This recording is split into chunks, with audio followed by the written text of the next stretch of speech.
Oxford Readers Level 6 Oliver Twist by Charles Dickens.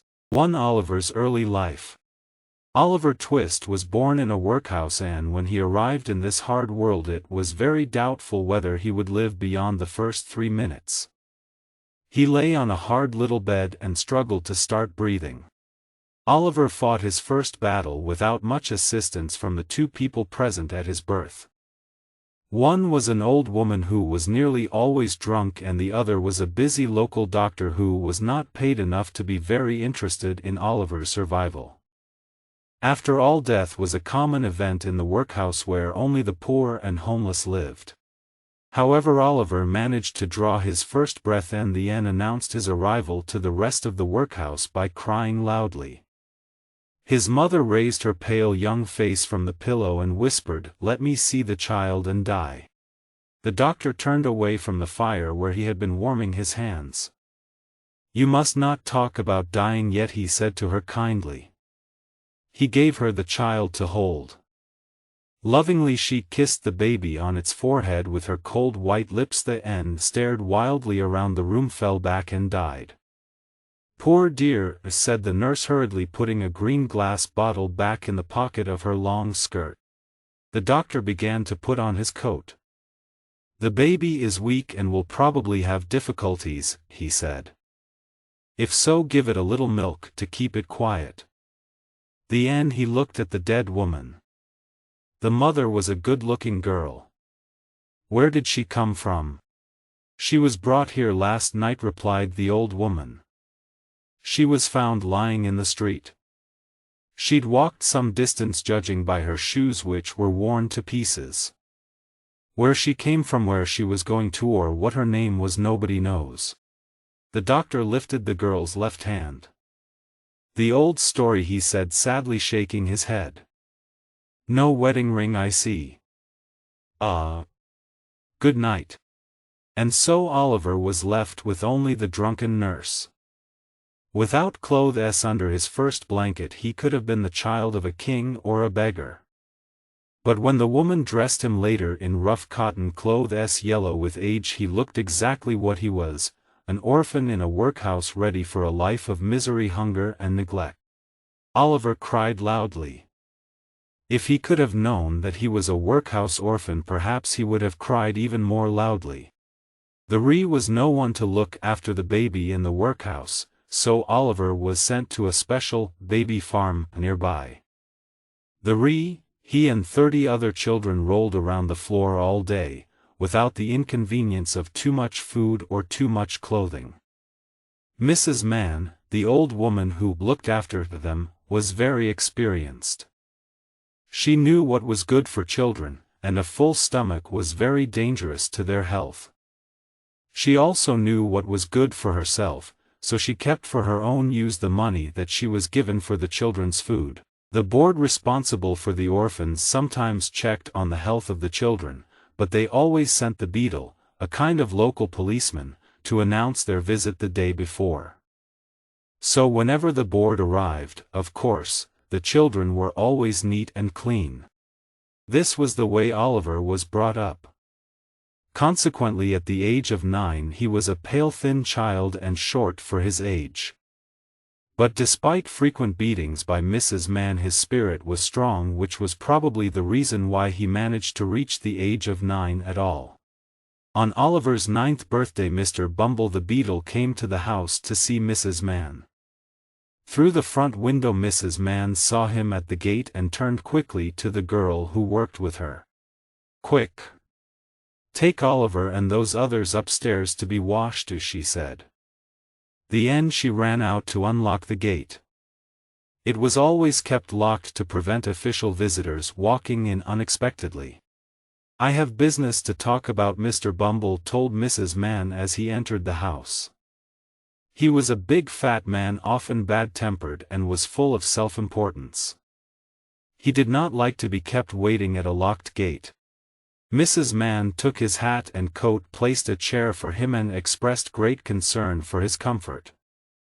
"You've had a long walk, Mr. Bumble," she said, "and you must be thirsty." She took out a bottle from the cupboard. "No thank you, Mrs. Mann. Not a drop." He waved the bottle away.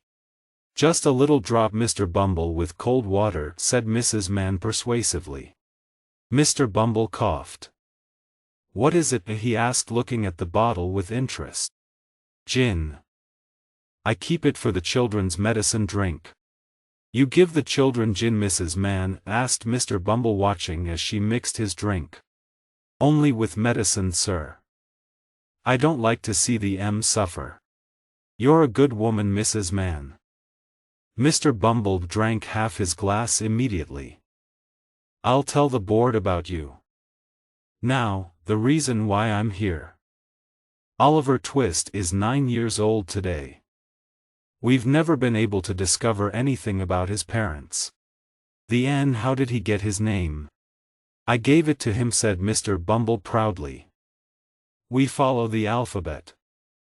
The last one was an S swubble. It was T, so this one is Twist. The next one will be Onwin. Anyway, Oliver Twist is now old enough to return to the workhouse. Bring him here, please." While Mrs. Man went to get him, Mr. Bumble finished the rest of his gin. Oliver, his face and hands now almost clean, was led into the room. "Will you come along with me, Oliver?" asked Mr. Bumble in a loud voice. Oliver was very glad to be free of Mrs. Man's violence, but he said nothing because she was angrily shaking her finger at him. However, as the gate closed behind Oliver, he burst into tears. He was leaving behind the other children, the only friends he had, and he realized at that moment how lonely he was in the world. Mr. Bumble walked on with long steps, with Oliver on his short little legs running beside him. The feeling of contentment produced by gin and water had now disappeared, and the beetle was in a bad mood once more. Back at the workhouse, Oliver was taken to see the board. He stood in front of 10 fat men who were sitting around a table. "What's your name, boy?" asked a particularly fat man with a very round red face. Oliver was frightened at the sight of so many people and started to cry. "Why are you crying?" The beetle hit him on the back, and so naturally Oliver cried even more. "The boy is a fool," one member of the board announced. "You know you have no father or mother," said the first man, "and that you have been brought up with other orphans." "Yes, sir," replied Oliver, crying bitterly. "Why is the boy crying?" repeated the other man, puzzled. "You have come here to be educated," continued the fat man, "so you will start working here tomorrow at 6 o'clock. Oliver was led away to a large room where on a rough hard bed he cried himself to sleep. The room in the workhouse where the boys were fed was a large stone hall, and at one end the master and 2 women served the food. This consisted of a bowl of thin soup 3 times a day, with a piece of bread on Sundays. The boys ate everything and were always hungry. The bowls never needed washing. The boys polished them with their spoons until they shone. After 3 months of this slow starvation, one of the boys told the others he was so hungry that one night he might eat the boy who slept next to him. He had a wild, hungry eye, and the other boys believed him. After a long discussion, they decided that one of them should ask for more food after supper that evening, and Oliver was chosen. The evening arrived, the soup was served, and the bowls were empty again in a few seconds. Oliver went up to the master with his bowl in his hand. He felt very frightened but also desperate with hunger. "Please, sir, I want some more." The master was a fat, healthy man, but he turned very pale. He looked at the little boy in front of him with amazement. Nobody else spoke. "What?" he asked at last in a faint voice. "Please, sir," replied Oliver, "I want some more." The master hit him with the serving spoon. The end seized Oliver's arms and shouted for the beetle. The beetle came quickly, heard the dreadful news, and immediately ran to tell the board. He asked for more. Mr. Limpkins, the fattest board member, asked in horror. "Bumble, is this really true?" "That boy will be hanged," said the man who earlier had called Oliver a fool. "You see if I'm not right." Oliver was led away to be locked up, and a reward was offered to anybody who would take him away and use him for work. Oliver's first job. Oliver stayed a prisoner alone in the dark room for a week. He cried bitterly all day, and when the long night came he spread his little hands over his eyes to shut out the darkness and tried to sleep. He was given freezing water to wash with and was beaten daily by Mr. Bumble in front of all the other boys in the hall as a warning to them. One day Mr. Bumble met the local undertaker Mr. Sowerberry outside the workhouse. "Do you know anybody who wants to train a boy for work, Mr. Sowerberry?" Mr. Bumble pointed at the notice on the wall above him which offered £5 to anybody who would take Oliver Twist for work. Mr. Sowerberry rubbed his chin and thought for a while. "I pay enough for the poor with my taxes," he said, "so why shouldn't I be able to make use of the in my work? Yes, I'll take the boy myself." And so the board agreed to send Oliver to work for the undertaker. The necessary papers were signed. Oliver's small possessions were put into a brown paper parcel and he was led to Mr. Sowerberry's house by Mr. Bumble. As they walked along, tears began to run down Oliver's face. "What is it this time?" asked Mr. Bumble impatiently. "Don't be so ungrateful. This gentleman is going to look after you." "It's just that I'm so lonely, sir," said the child. "Everybody hates me. Please don't be angry with me, sir." Even Mr. Bumble felt a little pity. He told Oliver to dry his eyes and be a good boy and walked on with him in silence. The undertaker had just finished work for the day when Mr. Bumble entered his shop. "Here, I've brought the boy," said the beadle. Oliver bowed to the undertaker, who raised his candle to get a better view of the boy. "Mrs. Sowerberry," he called, "come and have a look." His wife, a short thin woman with a disagreeable face, came out to see. "He's very small," she said immediately. "He is," agreed Mr. Bumble, "but he'll grow, Mrs. Sowerberry." "Yes," she said crossly, "when he eats our food. Go on, get downstairs." She pushed Oliver downstairs into a damp dark kitchen and called to the girl working down the "Here, Charlotte, give this boy some meat that the dog left if he thinks it's good enough for him." Oliver tore the meat to pieces with his teeth as if he were a wild animal. Mrs. Sowerberry watched him in silent horror, already thinking about her future food bills, then took him upstairs to the shop. "You'll sleep here among the coffins," she said. Oliver stared around the dark airless shop at the coffins, some finished, some only half made. He trembled at the thought of ghosts. His bed was a small hole in the floor and looked very like a grave. But it was not only the room that depressed Oliver. He felt very lonely with no friends and no one to care for him. As he lay on the bed he found himself wishing that it really was his grave. The next morning he was woken up by someone kicking at the shop door. "Open the door, will you?" shouted a voice through the keyhole. "Yes, sir." "I suppose you're the new boy," said the voice through the keyhole.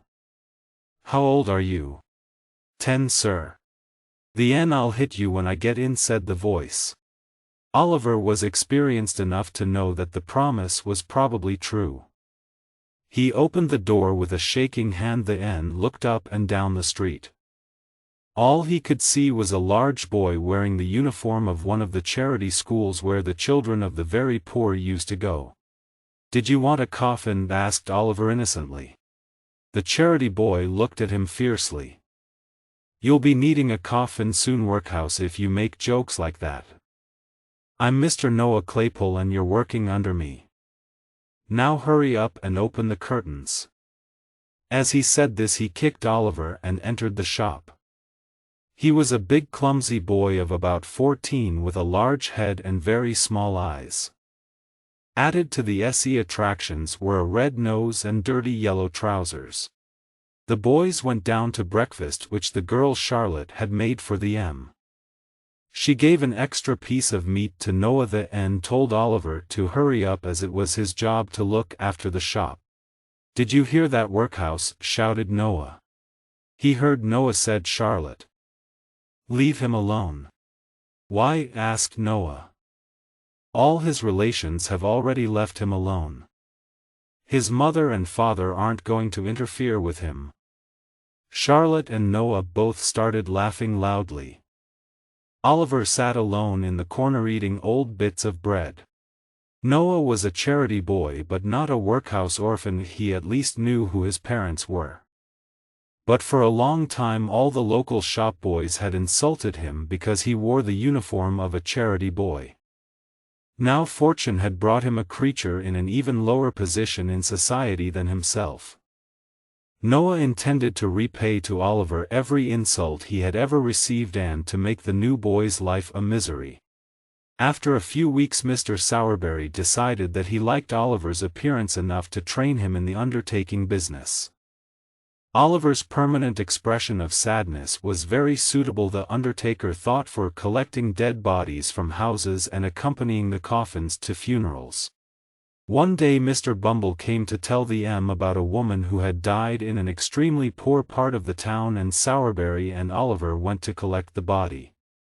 They went down dirty narrow streets where the houses on either side were tall and large but very old. Some of the houses were almost falling down and had to be supported by huge blocks of wood. The area was so poor that even the dead rats in the street looked as though they had died of hunger. They found the right house and climbed the dark stairs to a miserable little room. Some children watched them from the shadows as they entered. Something lay beneath a blanket on the floor in one corner. A man and an old woman stood near the body. Oliver was afraid to look at them.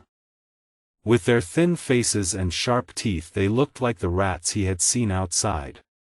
As Sowerberry began to measure the body for a coffin, the man knelt on the floor and cried out, "She starved to death, I tell you. That's why she died." He fell to the floor and all the children behind him started to cry. Sowerberry and Oliver, their work done, left as fast as they could. They returned the next day with the coffin and 4 men from the workhouse who were to carry it. The man and the old woman followed the coffin to the church and waited silently by the grave for the priest to arrive. When at last he came, he hurried through the burial prayers and as quickly as possible. It was only a job after all the coffin was put into the ground. At this point the husband, who had not moved once during his wife's burial, not even during the long wait for the priest, suddenly fainted to the ground and had to have cold water thrown over him. "So how did you like it, Oliver?" asked Sowerberry later as they walked home. "Not very much, sir," Oliver answered truthfully. "You'll get used to it, my boy." Oliver wondered how long that would take and remained silent all the way back to the shop, thinking about everything that he had seen and heard. 3. Oliver goes to London. Oliver was now officially an undertaker's assistant. It was a good, sickly time of year, and coffins were selling well. Oliver gained a lot of experience in a short time, and was interested to see how brave some people were after a death in the family. During funerals for some rich people, for example, he saw that the people who had cried the loudest in church usually recovered the fastest afterwards. He noticed how in other wealthy families the wife or the husband often seemed quite cheerful and calm despite the recent death, just as if nothing had happened. Oliver was very surprised to see all this, and greatly admired them for controlling their sadness so well. He was treated badly by most of the people around him. Noah was jealous because Oliver went out to burials while he was left back in the shop, so he treated him even worse than before. Charlotte treated him badly because Noah did. And Mrs. Sowerberry was his enemy because Mr. Sowerberry was supposed to be his friend. One day something happened which might seem unimportant but which had a great effect on Oliver's future. Noah was in a particularly bad mood one dinner time, and so he tried to make Oliver cry by hitting him, pulling his hair and calling him horrible names. This was all unsuccessful, so he tried personal insults. "Workhouse, how's your mother?" he asked. "She's dead," replied Oliver, his face going red with emotion. Noah hoped that Oliver was going to cry, so he continued. "What did she die of, workhouse?" "Of a broken heart, I was told." And a tear rolled down Oliver's cheek. "Why are you crying, workhouse?" Oliver remained silent and Noah grew braver. "You know I feel very sorry for you, workhouse, but the truth is your mother was a wicked woman." Oliver seemed suddenly to wake up. "What did you say?" "She was so bad it was lucky she died, or she would have ended up in prison or hung." His face bright red with anger, Oliver jumped up, seized Noah's throat and shook the older boy so violently that his teeth nearly fell out. Then he hit him with all his strength and knocked him to the ground. "He'll murder me," screamed Noah. "Charlotte! Help! Oliver's gone mad." Charlotte and Mrs. Sowerberry ran in and screamed in horror. They took hold of Oliver and began to heat him. Noah got up and started to kick him from behind. When they were all tired, they forced Oliver, who was still fighting and shouting, into the cellar and locked it. Mrs. Sowerberry sat down, breathing heavily. "He's like a wild animal," she said. "We could all have been murdered in our beds. I hope Mr. Sowerberry doesn't take any more of the dreadful creatures from the workhouse," said Charlotte. "Poor Noah was nearly killed." Mrs. Sowerberry looked at Noah sympathetically. Noah, who was twice Oliver's size, pretended to rub tears from his eyes. "What shall we do?" cried Mrs. Sowerberry. "He'll kick that door down in 10 minutes. They could hear Oliver banging and kicking at the cellar door. "Noah, run and get Mr. Bumble." So Noah ran through the streets as quickly as he could to fetch the beetle. When he reached the workhouse, he waited for a minute to make sure his face was suitably tearful and frightened. As soon as Mr. Bumble came out, Noah cried, "Mr. Bumble! Mr. Bumble! It's Oliver Twist, sir. He's become violent. He tried to murder me, sir. And Charlotte and Mrs. Sowerberry as well." Mr. Bumble was shocked and angry. "Did he? I'll come up the Ree immediately and beat him with my stick." When he arrived at the shop, Oliver was still kicking wildly at the cellar door. "Let me out," he shouted from the cellar when he heard Mr. Bumble's voice. "I'm not afraid of you." Mr. Bumble stopped for a moment, amazed and even rather frightened by this change in Oliver. He said to Mrs. Sowerberry, "It's the meat that's caused this, you know." "What meat, madam? You've fed him too well here. Back in the workhouse this would never have happened." "I knew I was too generous to him," said Mrs. Sowerberry, raising her eyes to the ceiling. At that moment Mr. Sowerberry returned, and hearing what had happened according to the ladies, he beat Oliver so hard that even Mr. Bumble and Mrs. Sowerberry were satisfied. Mr. Sowerberry was not a cruel man, but he had no choice. He knew that if he didn't punish Oliver, his wife would never forgive him. That night, alone in the room with the coffins, Oliver cried bitter, lonely tears. He did not sleep, and very early in the morning, before anyone was awake, he quietly unlocked the shop door and left the house. He ran up the street and through the town as far as the main road, where he saw a sign that told him it was just 70 miles from the Ree to London. The name London gave the boy an idea. That huge place. Nobody, not even Mr. Bumble, could ever find him the Ree. He had heard old men in the workhouse say it was a good place for brave boys, and that the Ree was always work the Ree for those that wanted it. It would be the best place for him. He jumped to his feet and walked forward again. But after only 4 miles he began to realize just how far he would have to walk. He stopped to think about it. He had a piece of bread, a rough shirt, 2 pairs of socks and a penny. But he could not see how the SE would help him get to London any faster, so he continued walking. He walked 20 miles that day. The only thing he had to eat was his piece of bread and some water which he begged from houses near the road. He slept the first night in a field feeling lonely, tired, cold and hungry. He was even hungrier the next morning when he woke up and he had to buy some more bread with his penny. That day he walked only 12 miles. His legs were so weak that they shook beneath him. The next day he tried to beg for money, but large signs in some villages warned him that anyone caught begging would be sent to prison. Travelers on the road refused to give him money. They said he was a lazy young dog and didn't deserve anything. Farmers threatened to send their dogs after him. When he waited outside pubs, the pub owners chased him away because they thought he had come to steal something. Only 2 people were kind enough to feed him, an old woman and a gatekeeper on the road. If they had not given him some food, he surely would have died like his mother. Early on the 7th morning of his journey, Oliver finally reached the little town of Barnet just outside London.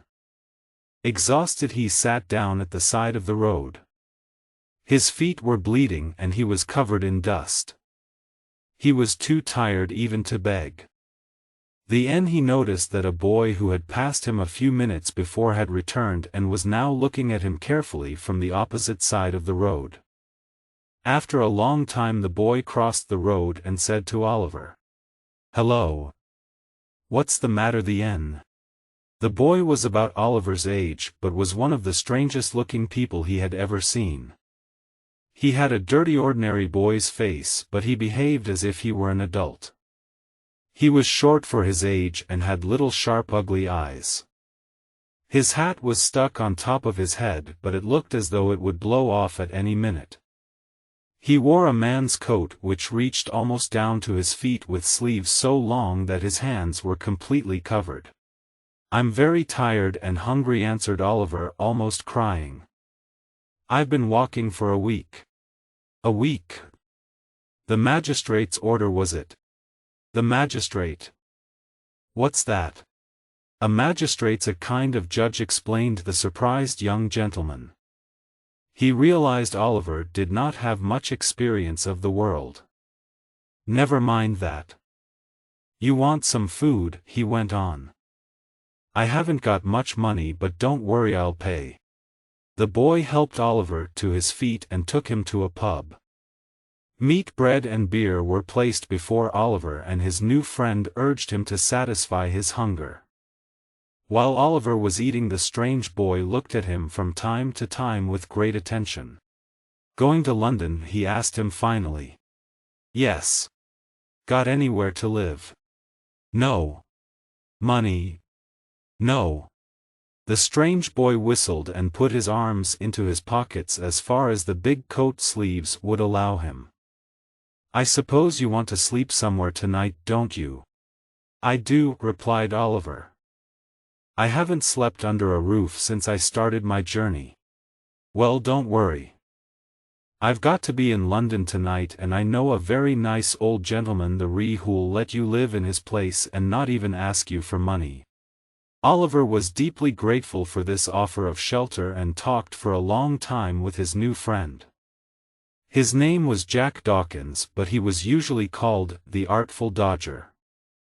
Artful, because he was very clever at getting what he wanted, and Dodger, because he was very good at not getting caught when he did something wrong. When he heard this, Oliver felt rather doubtful about having such a friend.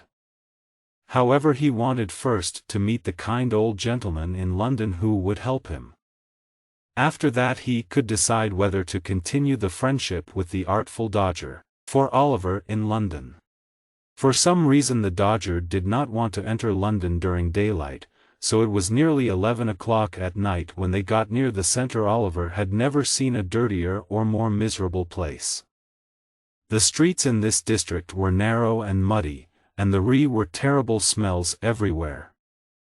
Children wandered around even at this time of night, in and out of the many shops, playing and screaming. The pubs were full of people fighting, and big, evil-looking men stood in doorways or at dark corners. Oliver almost wanted to run away, But just then the Dodger pushed open a door and pulled Oliver into a dark hall. "Who's the ree?" a voice cried out. "It's me," said the Dodger. The faint light of a candle appeared in the hall. "Who's the other one?" "A new friend."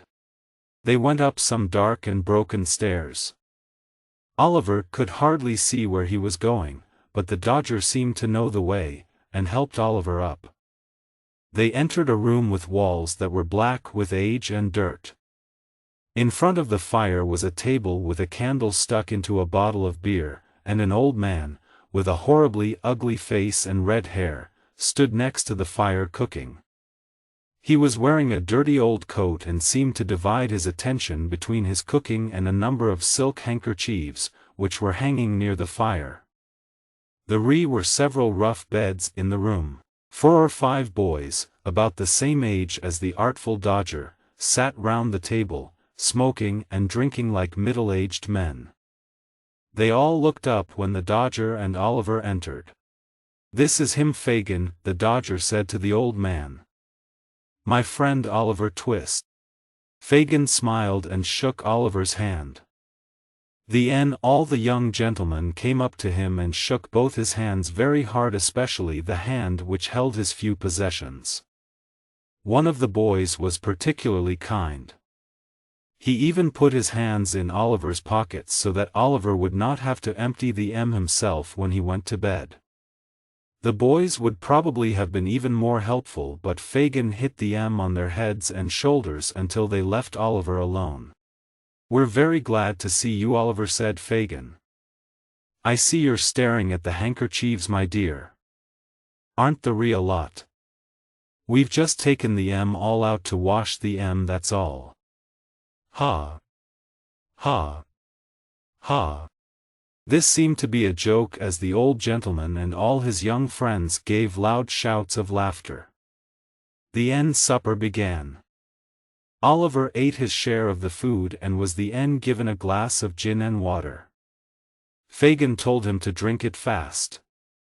Immediately afterwards Oliver felt himself lifted onto one of the beds and he sank into a deep sleep. When he woke it was late morning. Fagin was the only other person in the room and he was boiling coffee in a pan. When the coffee was done he turned towards Oliver and looked closely at the boy. Oliver was only just awake and his eyes were half closed, so he seemed to be still fast asleep. Fagin locked the door and from a hidden hole in the floor he took out a small box which he placed carefully on the table. His eyes shone as he opened it and took out a gold watch covered in jewels. "Ah," he said to himself. "What fine men they were! Loyal to the end. They never told the priest where the jewels were. Nor about old Fagin.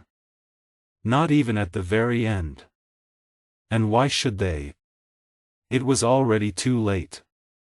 It wouldn't have stopped the rope going round their necks." Fagin took out at least 6 more watches, as well as rings and bracelets and many other valuable pieces of jewelry. He looked at them with pleasure. Replaced them. "What a good thing hanging is," he murmured. "Dead men can never talk or betray old friends." At that moment he looked up and saw Oliver watching him. He closed the lid of the box with a loud crash and picked up a bread knife from the table. "Why are you watching me? What have you seen? Tell me quick." "I couldn't sleep any longer, sir," said Oliver, terrified. "I'm very sorry. You weren't awake an hour ago?" Fagin asked fiercely, still holding the knife. "I promise I wasn't, sir," replied Oliver. "Don't worry, my dear," Fagin said, putting down the knife and becoming once again the kind old gentleman. He laughed. "I only tried to frighten you, my dear. You're a brave boy, Oliver. And did you see any of the pretty things?" "Yes, sir." "Ah," said Fagin, turning rather pale. "They're mine, Oliver. All I have in my old age. Oliver wondered why the old man lived in such an old dirty place when he had so many watches, but then he thought that it must cost Fagin a lot of money to look after the Dodger and the other boys. So he said nothing and got up and washed. When he turned towards Fagin, the box had disappeared. Soon the Dodger entered with a cheerful young man named Charlie Bates. "Have you been at work this morning?" Fagin asked the Dodger. "Hard at work," answered the Dodger. Good boys, said Fagin. "What have you got?" "A couple of pocketbooks and some handkerchiefs." "Good workers, aren't they, Oliver?" said the old man. "Very good," said Oliver. The others all started laughing, though Oliver saw nothing funny in his answer. Fagin inspected the handkerchiefs and told the two boys that they were extremely well made and that he was very pleased with their work. After breakfast they played a very strange game. The cheerful old man put a watch in his jacket pocket, with a guard chain round his neck, and a notebook and a handkerchief in his trouser pocket. Then he went up and down the room holding a walking stick, just like the old gentleman who walked in the streets. Sometimes he stopped at the fireplace, and sometimes at the door, pretending to stare with great interest into shop windows. He would constantly look round, as if afraid of thieves, touching all his pockets in such a natural and funny way that Oliver laughed until tears ran down his face. All the time, the two boys followed Fagin everywhere, and every time he turned round, they moved out of his sight so quickly that it was impossible to follow their movements. Finally the Dodger bumped into him accidentally from behind, and at that moment both boys took from him very quickly his watch, guard chain, handkerchief and notebook. If the old man felt a hand in any of his pockets he cried out, and the game began again. Later the boys went out again to do some more work. When they had gone Fagin turned to Oliver. "Take my advice, my dear," he said. "Make your models. Especially the Dodger. He'll be a great man himself and will make you one too, if you copy him." "Is my handkerchief hanging out of my pocket, my dear?" "Yes, sir," said Oliver. "See if you can take it out, without my feeling it. Just as you saw the doing it when we were playing." Oliver held up the bottom of the pocket with one hand, as he had seen the Dodger hold it, and pulled the handkerchief lightly out of it with the other. "Has it gone?" asked Fagin. "Here it is, sir," said Oliver, showing it in his hand. "You're a clever boy, my dear," said the old gentleman, putting his hand on Oliver's head. "I've never seen a quicker boy. If you go on like this, you'll be the greatest man in London. Now come here and I'll show you how to take the marks out of handkerchiefs." Oliver wondered what the connection was between playing at stealing from the old gentleman's pocket and becoming a great man. But he followed him quietly to the table and was soon deeply involved in his new study. Oliver remained in Fagin's room for many days, picking the marks and names out of the handkerchiefs and sometimes playing the same game as before. One evening two young ladies came to visit, and a very cheerful party followed. Oliver thought they were very nice, friendly girls. The Dodger and Charlie Bates went out to work every day, but sometimes came home with no handkerchiefs, and Fagin would get very angry. Once he even knocked both down the stairs and sent to bed with no dinner because they had returned with nothing. At last, the morning came when Oliver was allowed to go out to work with the two other boys. There had been no handkerchiefs for him to work on for several days, and there was not very much to eat for dinner. The three boys set out, but they walked so slowly that Oliver thought they were not going to work at all. Suddenly the Dodger stopped and put his finger to his lips. "What's the matter?" demanded Oliver. "Be quiet," replied the Dodger. "Do you see that old man outside the bookshop? He's the one." Oliver looked from the Dodger to Charlie Bates with great surprise and confusion, but he had been told not to ask questions. The two boys walked quickly and secretly across the road towards the old gentleman. Oliver followed behind them, watching in silent amazement. The old gentleman looked quite rich. He wore gold glasses, white trousers, and had an expensive walking stick under his arm. He had picked up a book and was standing reading it with great concentration, just as if he were in his own armchair at home. Oliver, his eyes wide with horror and alarm, watched as the Dodger put his hand in the old gentleman's pocket, took out a handkerchief, and handed it to Charlie Bates. The two of them ran round the corner as fast as they could. Suddenly, the whole mystery of the handkerchiefs, and the watches, and the jewels, and Fagin, became clear. Oliver stood for a moment in terror, blood rushing through him until he felt he was on fire. Confused and frightened, he started to run. At the same time, the old gentleman, putting his hand to his pocket and realizing his handkerchief was missing, turned round. He saw Oliver running away, so he naturally thought Oliver was the thief. With loud cries of "Stop thief!" he ran after Oliver with the book still in his hand. The old gentleman was not the only one who started shouting. The Dodger and Charlie Bates, not wanting to attract attention to themselves by running down the street, had stopped round the first corner. When they realized what was happening, they also shouted, "Stop thief!" and joined in the chase like good citizens. The cry of "Stop thief!" always causes great excitement. Everybody in the street stopped what they were doing and began to shout themselves. Many joined in the chase with enthusiasm, and soon there was a big crowd running after Oliver. Finally, they caught the exhausted boy. He fell down on the pavement and the crowd gathered round him.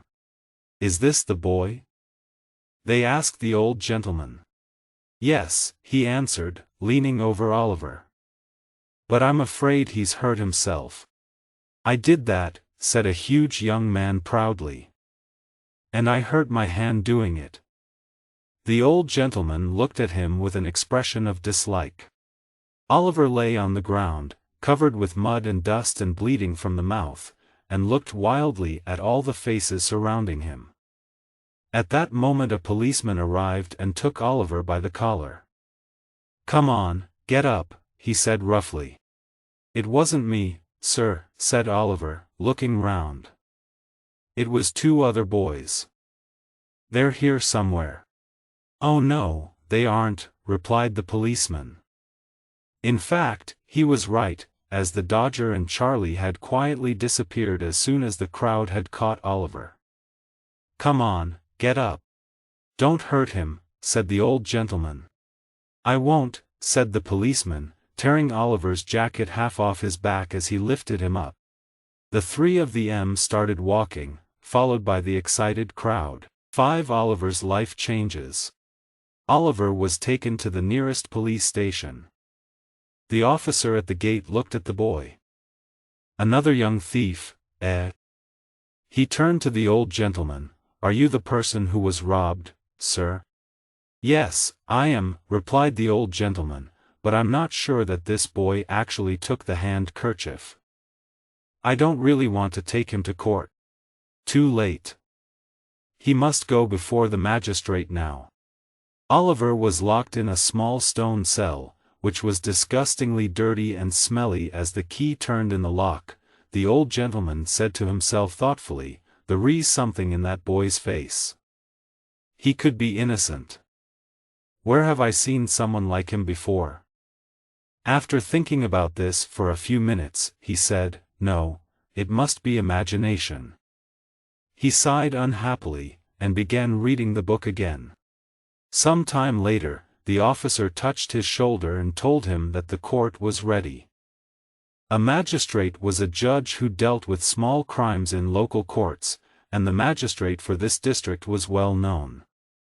His name was Mr. Fong, and he was a disagreeable, bad-tempered man. Today he was in a particularly bad mood. He frowned angrily at the old gentleman, and asked sharply, "Who are you?" "My name, sir, is Brownlow." "Officer." "What is this man charged with?" "He's not charged, sir," answered the officer. "He's accusing the boy." The magistrate looked at Mr. Brownlow from head to foot. "And what have you got to say?" Mr. Brownlow began to explain. "I was standing outside a book shop." "Be quiet, sir!" shouted Mr. Fong. "Policeman! Now you arrested the boy. What happened?" The policeman told the magistrate what he had heard, and how he had searched Oliver afterwards and found nothing. "Are there any witnesses?" asked the magistrate. "None," answered the policeman. Mr. Fong then turned to Mr. Brownlow and angrily told him to describe what had happened. Mr. Brownlow explained that he had run after the boy only because he saw him running away. He did not think that the boy was the actual thief, and he hoped that the boy would not be punished. "He's been hurt already," he added, "and now I'm afraid he's very ill." "I don't believe that for a moment," said Mr. Fong unpleasantly. He turned to Oliver. "Come now, don't try any clever tricks with me." "What's your name?" he demanded. Oliver tried to reply, but he was too weak to speak. He was deadly pale, and he felt the room spinning round him. At last he managed to whisper a request for water, but the magistrate refused angrily. Suddenly, Oliver fainted and fell to the floor. Mr. Fong stared at him angrily. "Guilty. 3 months in prison," he said immediately. "Let him lie the ree. He'll soon be tired of that." Mr. Fong stood up. "This court is now closed." At that moment a man in an old black coat rushed in. "Stop!" he shouted. "Don't take the boy away. I saw it all. I'm the bookshop owner." Mr. Fong's face was black with anger at this unexpected interruption, but the bookshop owner demanded to be heard. He described exactly what had really happened. He had seen 2 boys steal the handkerchief and then run away, leaving Oliver to be arrested. In a final burst of bad temper, Mr. Fong said that his time had been wasted. He announced that Oliver was innocent, and ordered everybody out of the court. The order was obeyed, and as Mr. Brownlow turned to go down the street, he saw Oliver lying on the pavement, shaking, his face as white as death. "Poor boy! Poor boy!" said Mr. Brownlow, bending over him. He called a coach quickly, laid Oliver on the seat, and drove away. The coach stopped at a neat house in a quiet, shady street in North London. Oliver was gently carried into a bed, and received more care and kindness than he had ever had in his life. But he had a fever, and for many days he lay unconscious. When he eventually awoke, weak, thin and pale, he looked anxiously around the room. "What room is this? Where am I?" he said. "This is not the place I fell asleep in." Mrs. Bedwin, the motherly old housekeeper, heard his words, and instantly came to him. "Hush, be quiet, my dear, or you'll be ill again. Lie down." He lay down, and woke up again much later. After a while, he was able to sit up in a chair, although he was still too weak to walk. In this new position he could see a picture of a woman hanging on the wall opposite. "Who is that, madam?" he asked the old housekeeper. "I don't know, my dear." "Do you like it? The eyes look so sad, and they seem to be staring at me. As if the person was alive, and wanted to speak to me but couldn't." "You're weak and nervous after your illness," Mrs. Bedwin said kindly. "Don't worry about things like that." Later that day Mr. Brownlow came in, having heard that the boy was a little better at last. He was delighted to see that Oliver could sit up. But when he saw Oliver's face clearly, Mr. Brownlow stared hard at him. "I hope you're not angry with me, sir," said Oliver anxiously. "No, no. Not in the least," he replied. Then he turned to the housekeeper. "But look, Mrs. Bedwin, look the He pointed to the picture of the woman above Oliver's head and the end to the boy's face. It was a living copy of the picture, even the expression was the same. Oliver did not understand what was happening. He was so alarmed by Mr. Brownlow's excitement that he fainted once more. The Dodger and Charlie Bates had left the crowd which was chasing Oliver as soon as they could. They went back to their house through the narrow streets, using a complicated route in case anyone was following them. Once they were safely away from other people, Charlie Bates rolled on the ground and laughed and laughed. "Ha! Ha! Ha! When I saw Oliver running away so fast, round all the corners, bumping into walls, and all the time I had the handkerchief in my pocket. Ha! Ha! Ha! But what'll Fagin say?" asked the Dodger. "What do you mean?"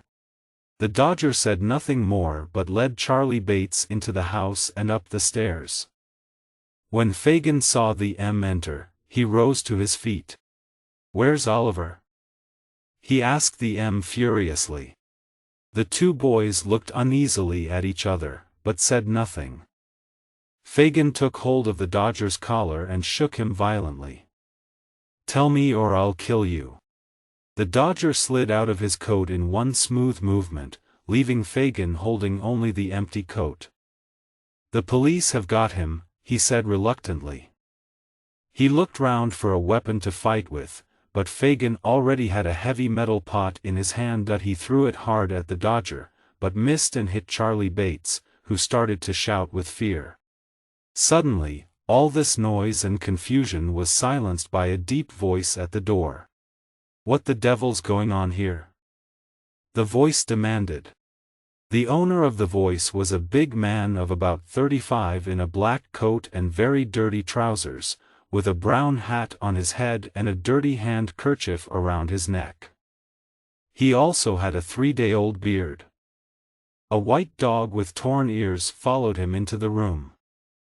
The man kicked the dog into a corner and looked round at the signs of battle. "Are they trying to murder you, Fagin?" "I would if I was the I'd have done it long ago. Now, give me some beer, and don't poison it." It was said as a joke, but if the man had seen the evil look on Fagin's face, he might have thought the warning was a necessary one. Fagin produced some beer, and as the fight appeared to be over, everybody sat down. In the conversation that followed, Fagin told the newcomer that Oliver had been caught by the police. "I'm afraid, Mr. Sykes," he said, "the boy may say something which will get us into trouble." "Very likely," said Bill Sykes, smiling unkindly. "You've got problems, Fagin." "And I'm afraid," added Fagin, ignoring Sykes' remark, "that if we're in trouble, a lot of other people will be in trouble too, if you understand me, my dear." Sykes turned angrily towards the old man. There was a silence. Sykes said, "Somebody must find out what's happened. If he hasn't said anything yet, we must catch him when he leaves the police station." Fagin nodded. But there was a difficulty. None of them wanted to go anywhere near a police station. The problem was solved with the arrival of the two young ladies whom Oliver had met one evening in Fagin's house. "Nancy, my dear," Fagin said. He smiled sweetly at one of the young ladies. "Can you go to find out what's happened to Oliver?" The young lady answered calmly, "No, I won't." "You're the only one here that the police in this district don't know," said Sykes. "She'll go, Fagin." "No," repeated Nancy. "Yes, she will, Fagin." Sikes was right. With a mixture of threats and promises, he soon persuaded Nancy to go. She set off at once, and at the police station pretended to be a shy, frightened girl. "Is my poor little brother Oliver here?" she asked the officer with the keys. "He's not here," the officer replied. "The gentleman's got him." "The gentleman? Oh no!" "What gentleman?" cried Nancy, very upset. The policeman explained that Oliver had become ill, and the old gentleman had taken him to his house in the Pentonville district of North London. Nancy, still looking terribly upset, left the station, and hurried back to Fagin's house with this news. As soon as he heard it, Sikes called his white dog, put on his hat and left without saying goodbye to anyone. "We must find him," Fagin said urgently to the rest of the No one can stay here, it's too dangerous now. All of you, walk around Pentonville and keep your ears open. Don't come back until you have some news of Oliver. If you can, kidnap him. We've got to keep him quiet before he starts talking about us to his new friends." With the SE words, he pushed the all from his room and double-locked the door behind the he took out his hidden box and very carefully hid all the watches and the jewelry beneath his clothes. 6. Oliver is found again. Oliver began to recover and slowly regain his strength. The picture that had caused Mr. Brownlow's excitement was taken down from the wall, and was not mentioned again. Oliver was disappointed at the disappearance of the picture, since he liked the woman's face, but he had many other things to think about now. They were happy days, while Oliver was getting better. He played cards with Mrs. Bedwin and listened to stories about her family. The days were all so quiet and relaxing, after the hardships and poverty of his previous life. Mr. Brownlow bought him a new suit and new shoes, and Oliver's dirty old clothes were given away. One day Mr. Brownlow asked him to come to his study for a little talk. Oliver went in and sat down. He looked at Mr. Brownlow's serious face in alarm. "Don't tell me you're going to send me away, sir, please," he exclaimed. "Let me stay here. I could help with the housework, please, sir." "My dear child, don't be afraid," said Mr. Brownlow kindly. "I won't desert you. I believe that you're a good boy, not a common thief. You told me you're an orphan, that seems to be the truth. But I want to hear now the whole story of your life, and how you came to be with the boys I saw you with that day." Oliver began his story but was soon interrupted by the arrival of Mr. Grimwig, an old friend of Mr. Brownlow's. Mr. Grimwig was a fierce old gentleman and very fond of arguments. He clearly knew all about Oliver and inspected him closely. "So this is the boy, is it?" he said at last. Oliver bowed politely and was introduced by Mr. Brownlow. Tea was brought in, and during the meal Mr. Grimwig stared so hard at Oliver that the boy felt rather confused. Eventually, Mr. Grimwig whispered to Mr. Brownlow, "He may be a good-looking boy, but I think he's deceiving you, my good friend." "Nonsense," said Mr. Brownlow, becoming angry. "Well, we'll see," answered his friend. "We'll see." Later that afternoon Mr. Brownlow wanted to return some books to a bookseller, and to send some money for new books that he had already collected. Mr. Grimwig suggested that Oliver should go. "He'll be sure to deliver everything safely," he said with a smile. "Yes, please let me take the said Oliver, delighted to be of use.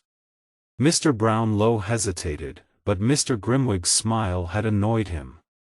"Very well," he said. "Here are the books, Oliver, and a £5 note. The bookseller will give you 10 shillings change." "I won't be 10 minutes, replied Oliver eagerly, and he ran out into the street. "So you expect him to come back, do you?" inquired Mr. Grimwig. Yes, I do, said Mr. Brownlow, smiling confidently. Don't you? No, he has a new suit of clothes, some valuable books, and a £5 note in his pocket. He'll join his old friends the thieves, and laugh at you. If he comes back, I'll eat my hat. The two men sat by the window with a pocket watch between them, and waited for Oliver's return. Oliver hurried through the streets to the bookshop, thinking how lucky he was. Suddenly there was a loud scream behind him. "Oh, my dear brother!"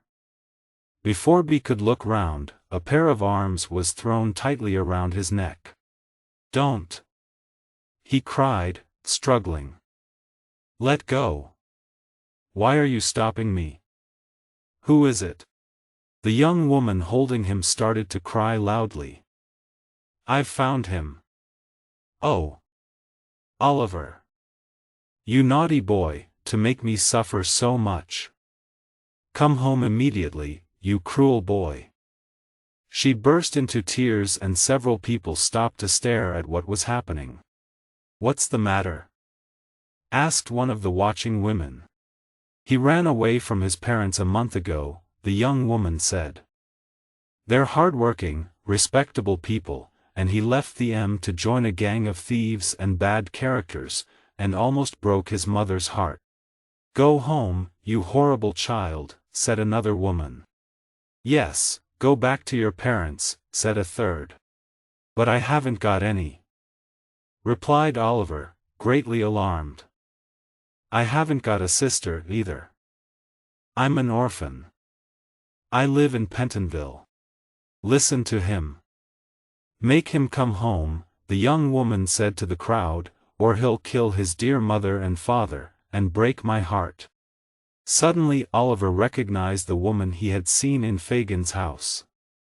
"It's Nancy," he said, without thinking. "You see?" cried Nancy to the crowd. "He knows me."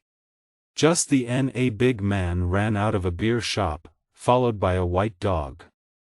"What's this?" "Young Oliver. Come home to your poor mother, you young devil. And what books are the S.E.? You've stolen the M, haven't you? Give the M to me." The man, who was Bill Sikes, seized Oliver with one strong hand and hit him on the head with the other. "That'll do him good," shouted some of the crowd. "It's the only way to treat boys like him." Bill Sikes held on to Oliver's arm. "Come on, you young thief." Still weak from illness, and terrified by the growling dog, Oliver could not resist. He was taken through the dark narrow streets at great speed. Sikes and Nancy gave him no chance to escape and Oliver had no breath to call out for help. All too quickly, he was back in Fagin's house, where his old friends were waiting for him. "Delighted to see you looking so well, my dear," Fagin said, bowing politely. "Why didn't you write, and say you were coming? We'd have got something warm for supper." The Dodger and Charlie Bates roared with laughter, and the Dodger began looking through the books Oliver had with him. "Give the M back," Oliver cried. "Those books belong to the kind old gentleman who took me into his home. Send him back the books and the money, he'll think I stole the M." "You're right," laughed Fagin. "He will think that." Oliver jumped to his feet and ran wildly from the room, shouting for help. The Dodger and Fagin caught him easily, and brought him back. The old man picked up a long piece of wood. "So you wanted to get away, my dear, did you? Wanted to call the police and get help? We'll cure you of that." He hit Oliver hard on the shoulders with the stick. He was raising it for a second hit when Nancy rushed forward and, seizing the piece of wood, threw it into the fire. "I won't let you do it, Fagin," she shouted. "You've got him again. Isn't that enough? Now leave him alone." Fagin and Sikes looked at each other, shocked by her reaction. "You'd better keep quiet, my girl," growled Sikes. "No, I won't," cried the girl wildly. "Now you've got the boy, you'll turn him into a thief and a liar. Isn't that enough, without killing him too?" She rushed at Fagin and would have hit him if Sikes had not held her arms so tightly that she couldn't move. She struggled wildly for a while, then, exhausted, she fainted. Sikes laid her down in the corner, as surprised as Fagin at her anger. "She can be really wild when she's angry," Sikes said. Fagin wiped his forehead. "That's the trouble with women," he said, "but she's a clever girl in her work." Charlie Bates and the Dodger took away Oliver's expensive new suit, gave him some old clothes, and locked him up in a dark room. Oliver felt tired and ill, and was soon fast asleep. 7. The robbery. A few days later, a visitor arrived in London from Oliver's hometown. He was a large, fat man, and very proud of his hat, which showed the world that he was a most important official. It was, in fact, Mr. Bumble the Beetle, Oliver's old enemy. Mr. Bumble had completed his business in the city, and had just finished a most satisfactory meal in a pub. He pulled up his chair to the fire, to enjoy his hot gin and water in comfort, and opened the newspaper. The first thing he saw was this notice. "A reward of £5 is offered for any information leading to the discovery of a young boy, Oliver Twist, who was kidnapped from his home in Pentonville last Thursday evening.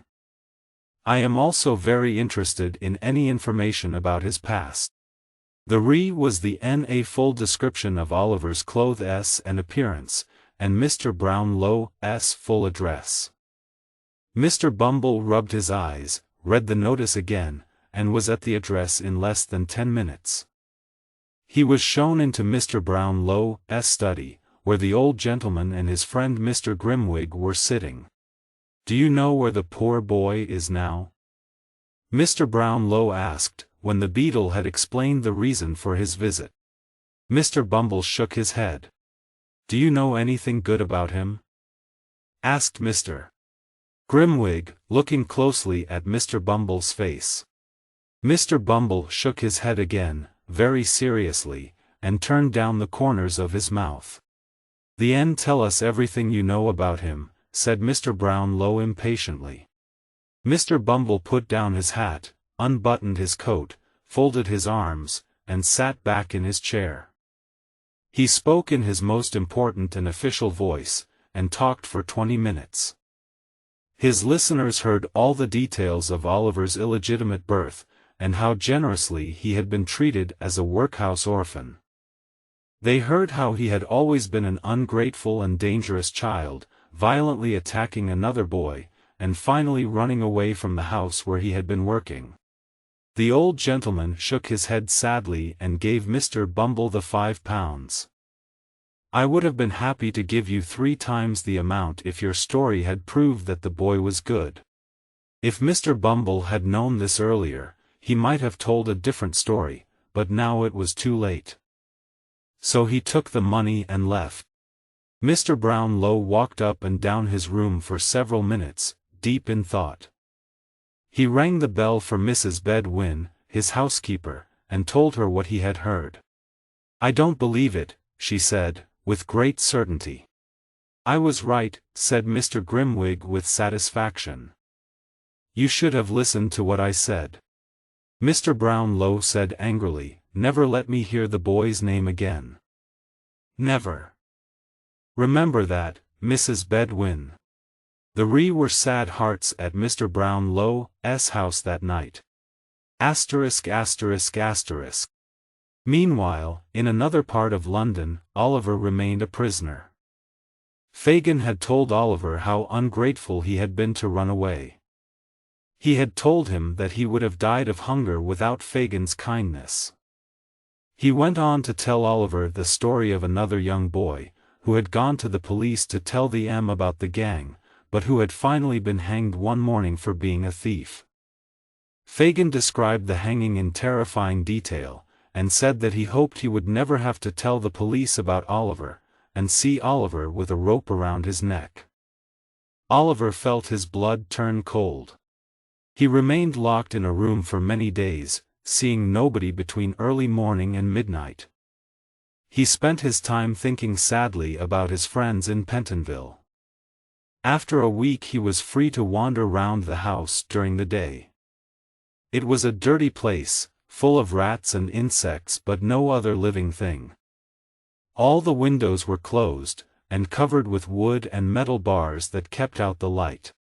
One afternoon the Dodger and Charlie Bates were at home and they started telling Oliver about their lives as thieves. "Why don't you become one?" Charlie asked him.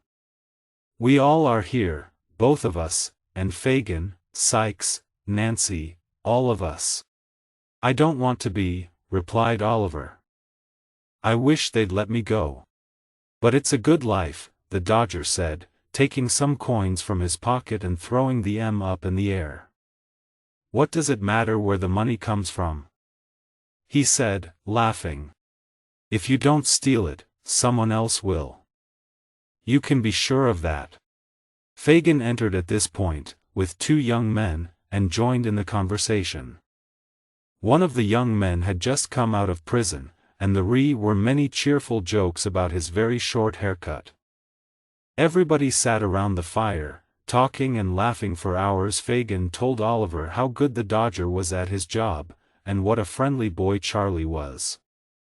It was, without doubt, an interesting evening for Oliver, after so many days locked up alone. After that evening he was rarely on his own again. He spent a lot of time with the Dodger and Charlie, and often played the handkerchief game with the M. At other times Fagin would tell the M all about robberies he had committed in his younger days, telling the stories so well and putting in so many funny details that Oliver could not stop laughing, even though he knew it was wrong. Fagin knew what he was doing. He had made sure that Oliver was so lonely and miserable that he would be desperate for any friends, however criminal. Slowly and deliberately, Fagin was trying to poison the young boy's mind. One damp, cold, windy night a few weeks later, Fagin put on his heavy coat and, with the collar pulled up high to hide his face, left his home. He walked fast through the streets, never losing his way even in the darkest places. Finally, he reached an evil, narrow street lit only by a single lamp. He knocked on a door, said something quietly to the person who opened it, then walked upstairs. Bill Sykes was sitting by his fire with his dog and Fagin entered. The room was a small, dark place with almost no furniture. Nancy was there, too, and Fagin glanced at her uneasily. He had not seen her since she had attacked him to stop him hitting Oliver. However, she seemed to have forgotten all about it, because she told him to pull up a chair and warm himself by the fire. "I'm ready for business," Bill Sykes said, looking at Fagin suspiciously. "Say what you have to say, Fagin." "It's about the robbery at Chertsey," Bill answered Fagin. "Some lovely silver in that house down the Ree." I know, Sykes said. "I was down the Ree 2 nights ago to have a look at the house. But it's locked like a prison at night, all except one part." "Where's that?" asked Fagin, bending his head forwards, his eyes staring excitedly at Sykes. "Do you think I'm stupid?" "I'm not telling you. Anyway, what we need is a boy." "So the Ree's a small place where only a boy can enter the house?" asked Fagin.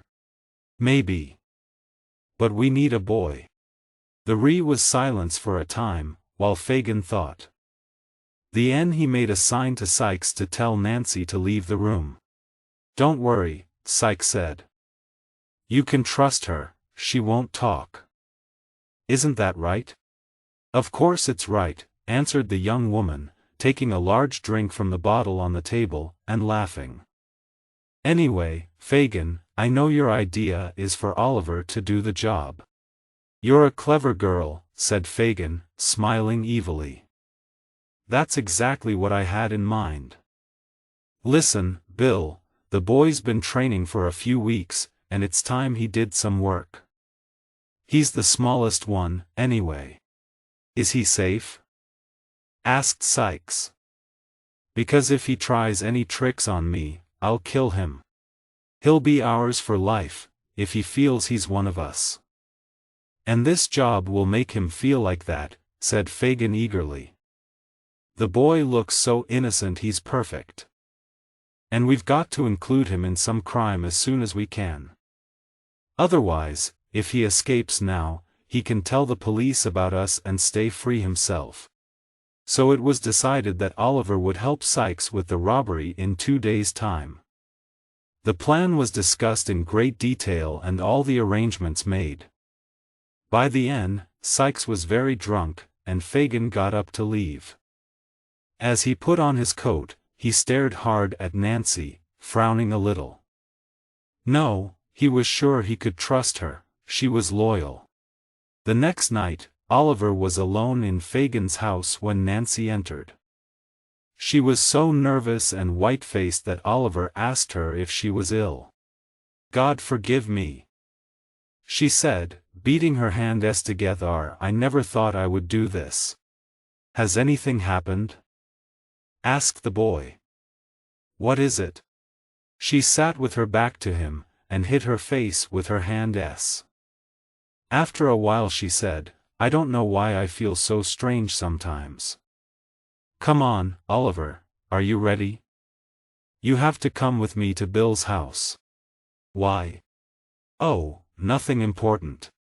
Oliver did not believe her, but he thought that at last this might be an opportunity to escape. So he said, rather too quickly, "I'm ready."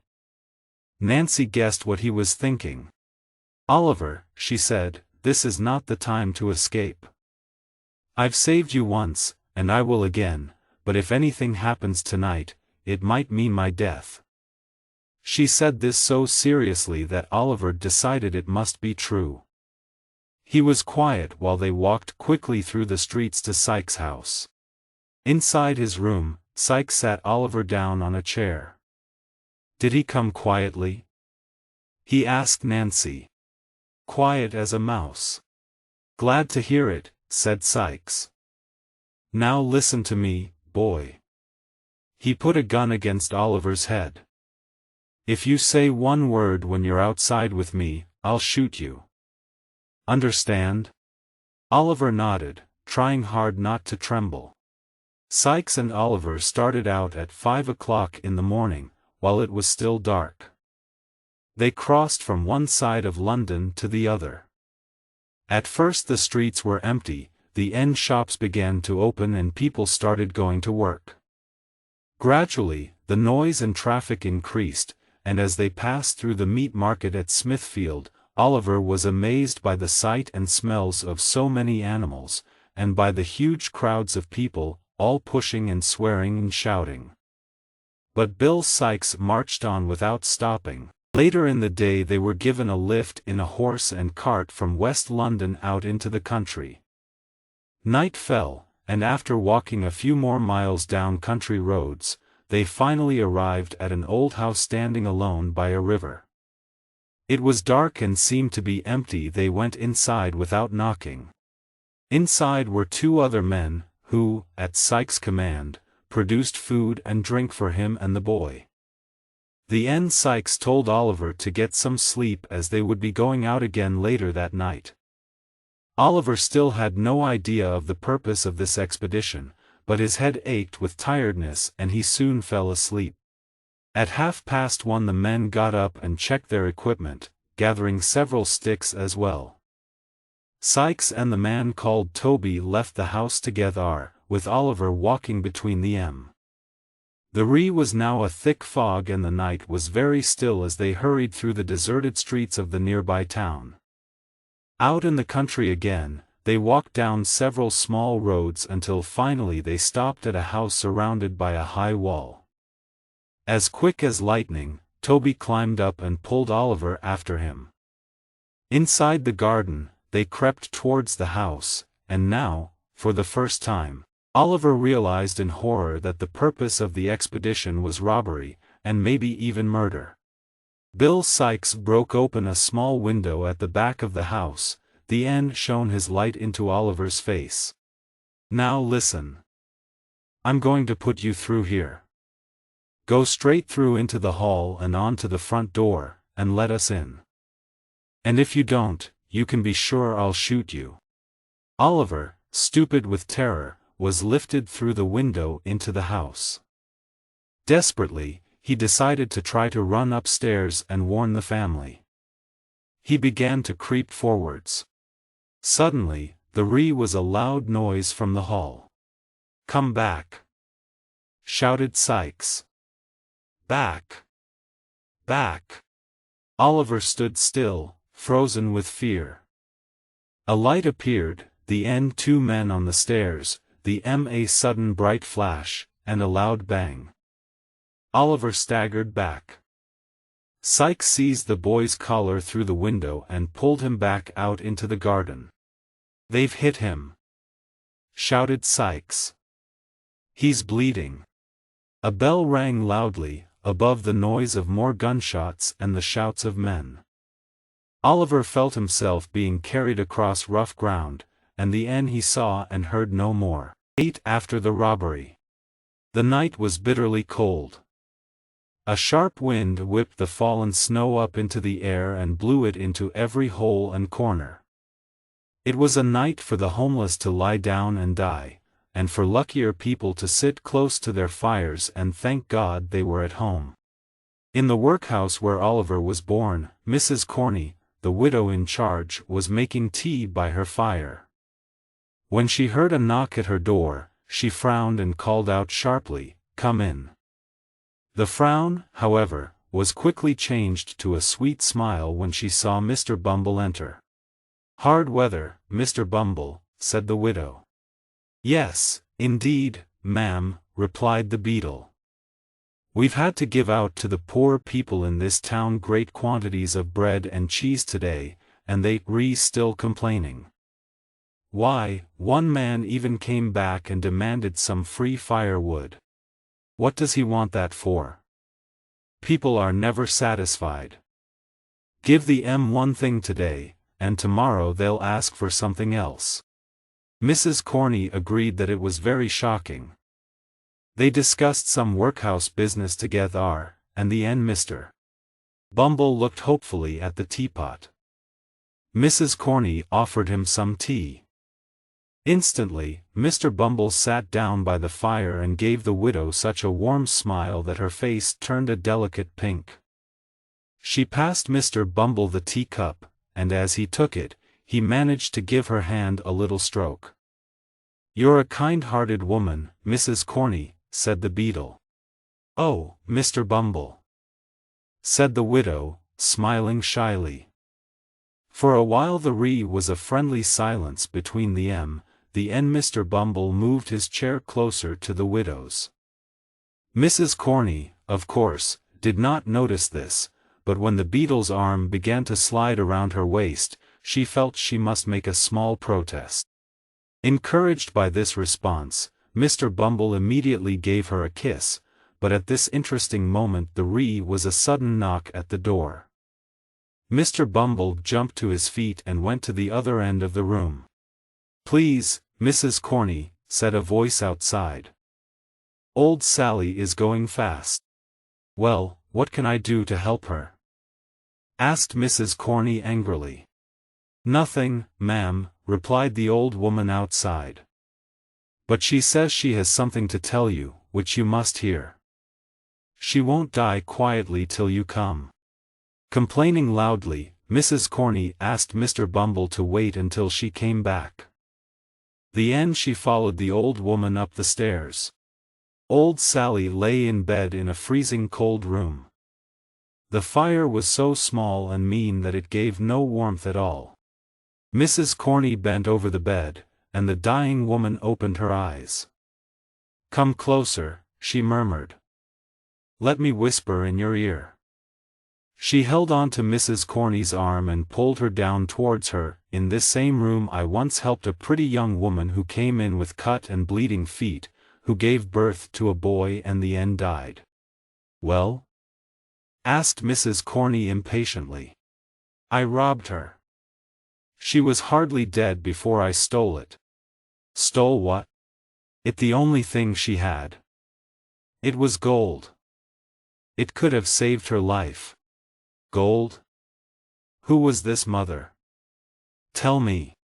She told me to look after it when she died. The old woman's mind was getting confused. She trusted me, poor girl, and I stole it. Quick, tell me or it may be too late, said Mrs. Corney greedily. What was it, and what was the boy's name? The old woman could hardly speak. Oliver. The gold I stole was. Yes, yes. What? The old woman fell back onto the bed, dead. Mrs. Corney hurried back to her room, where Mr. Bumble was still admiring her furniture and counting her silver teaspoons. They sat down again by the fire, and soon Mr. Bumble's arm returned to its previous position round Mrs. Corney's waist. It was not long before he asked her to marry him, and the widow happily accepted him. While they drank to celebrate the arrangement, Mrs. Corney told Mr. Bumble about old Sally's death, and the unknown gold object which she had stolen from the dead body of the young woman. After many expressions of undying love, Mr. Bumble finally left the room and returned home, with bright visions of his future. While the SE events were happening in the workhouse, the Artful Dodger and Charlie Bates were playing cards in Fagin's house. The Dodger, as usual, was winning easily. Somehow, he always seemed to know exactly what cards the other players had in their hand. As suddenly there was a faint ring on the bell downstairs, and Toby came in, the man who had gone with Bill Sikes and Oliver to rob the house in Chertsey. Fagin jumped to his feet. Where are they? He screamed. Sikes and the boy. Where are they hiding? We failed, said the robber. What happened? They fired and hit the boy.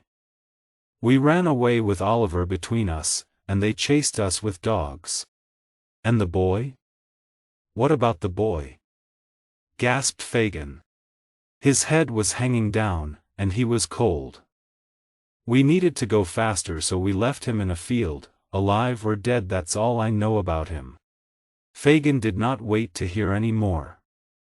He gave an angry scream, ran out of the house and hurried through the streets until he reached Bill Sikes' house. As he climbed the stairs, he thought, well, Nancy, if there's anything going on here, I'll find out about it, however clever you are. Nancy was alone upstairs in her room, her head on the table. She's been drinking again, thought Fagin. As he closed the door, she woke up. He told her what had happened during the robbery. She said nothing and her head returned to the table. And where do you think the boy is now, my dear? Fagin asked her, trying hard to see her face. Poor little child. Left alone like that. Nancy looked up. I hope the child's dead. The end, he'd be happier than any of us. What? Said Fagin, in amazement. It's better like that. The sight of the boy turns me against myself, and all of you. You're drunk. Fagin suddenly lost his temper. The boy's worth a fortune to me, and now a drunken gang has lost him. And if Sikes doesn't return that boy to me, dead or alive, I'll tell the police about him and I'll get Sikes hanged. Just remember that. When Fagin left her, Nancy was already back in a drunken sleep, her head lying on the table once more. Fagin went out into the blackness of the night and walked home. He had reached the corner of his street and was searching in his pocket for his key, when a dark figure came out of the shadows and crossed the road towards him. I've been waiting here for 2 hours, Fagin, said the stranger. Where have you been? On your business, my dear, said Fagin, glancing at him uneasily. We'd better talk inside. The door closed behind the M and they crept quietly up to the top floor in order not to wake the sleeping boys downstairs. They sat in a dark room, the only light coming from a candle burning in the passage outside. The stranger's name was Monks, and he was in an evil mood. He listened to Fagin for a while, frowning heavily. It was badly planned, he said angrily. Couldn't you have made the boy into an ordinary thief, and the end got him arrested and sent out of the country for the rest of his life? But he isn't like the other boys here, Fagin said. I had nothing to frighten him with. Anyway, I've already helped you. After he was caught by the police, stealing from the bookshop, I got Nancy to get him back. And the end she felt sorry for him. Kill her. Monk said impatiently. We can't afford to do that kind of thing, said Fagin. But I can turn the boy into an ordinary thief now. And the end Nancy will harden her heart against him. I know how women are. But if he's already dead, that's not my fault, said Monks quickly. I always said to you, do anything you want to him, but don't kill him. I wouldn't have been able to forget it, if you had. Suddenly he jumped to his feet, staring at the wall opposite the door. What's that? He whispered, terrified. What? Where? Cried Fagin. The shadow. I saw the shadow of a woman pass along that wall. White-faced, they both ran from the room into the passage. The candle threw long shadows down the stairs, but the Ree was no one the Ree. They listened. Only silence filled the house. It was your imagination, said Fagin, softly. I swear I saw it, replied Monks. They searched all the upstairs rooms. They were empty, and as quiet as death. Monks grew calmer, and eventually left the house at 1 o'clock in the morning. The chase down at Chertsey the previous night had not lasted long. The Ree was a lot of noise of men shouting and dogs barking, as the servants from the house pursued the robbers across the fields. But Sykes and Toby wasted no time. They dropped Oliver's unconscious body in a field, and disappeared into the fog and the darkness in different directions. The three pursuers lost enthusiasm for the chase and agreed among themselves that it was much too dangerous to continue. They returned to the house, keeping close together and trying to look brave. Morning came, but Oliver still lay in the field as if dead. It began to rain heavily, and after a while Oliver opened his eyes. His left arm was covered in blood and hurting badly. He felt so weak he could hardly stand, but he knew that if he stayed where he was, he would die. Gasping with pain, he forced himself to his feet and with slow, shaky steps, began to walk. He had no idea where he was going, and moved forward mechanically, as though in a dream. After a while his feet found a road, and he looked round and saw a house in the distance. He decided he would rather die near human beings than in a cold field, so he turned his steps towards the house. As he came nearer, he realized that the house was familiar and he felt faint with terror. But where else could he go? With a last effort, he crawled up the path and knocked on the door. The end fell exhausted on the step. It was now mid-morning. Inside the house the men servants were still describing the night's adventures to the cook and the servant girl, who gasped with appreciative horror at every exciting moment. They were all enjoying themselves very much, when the Ree came a knock at the door. Pale with fright, they all stared at each other.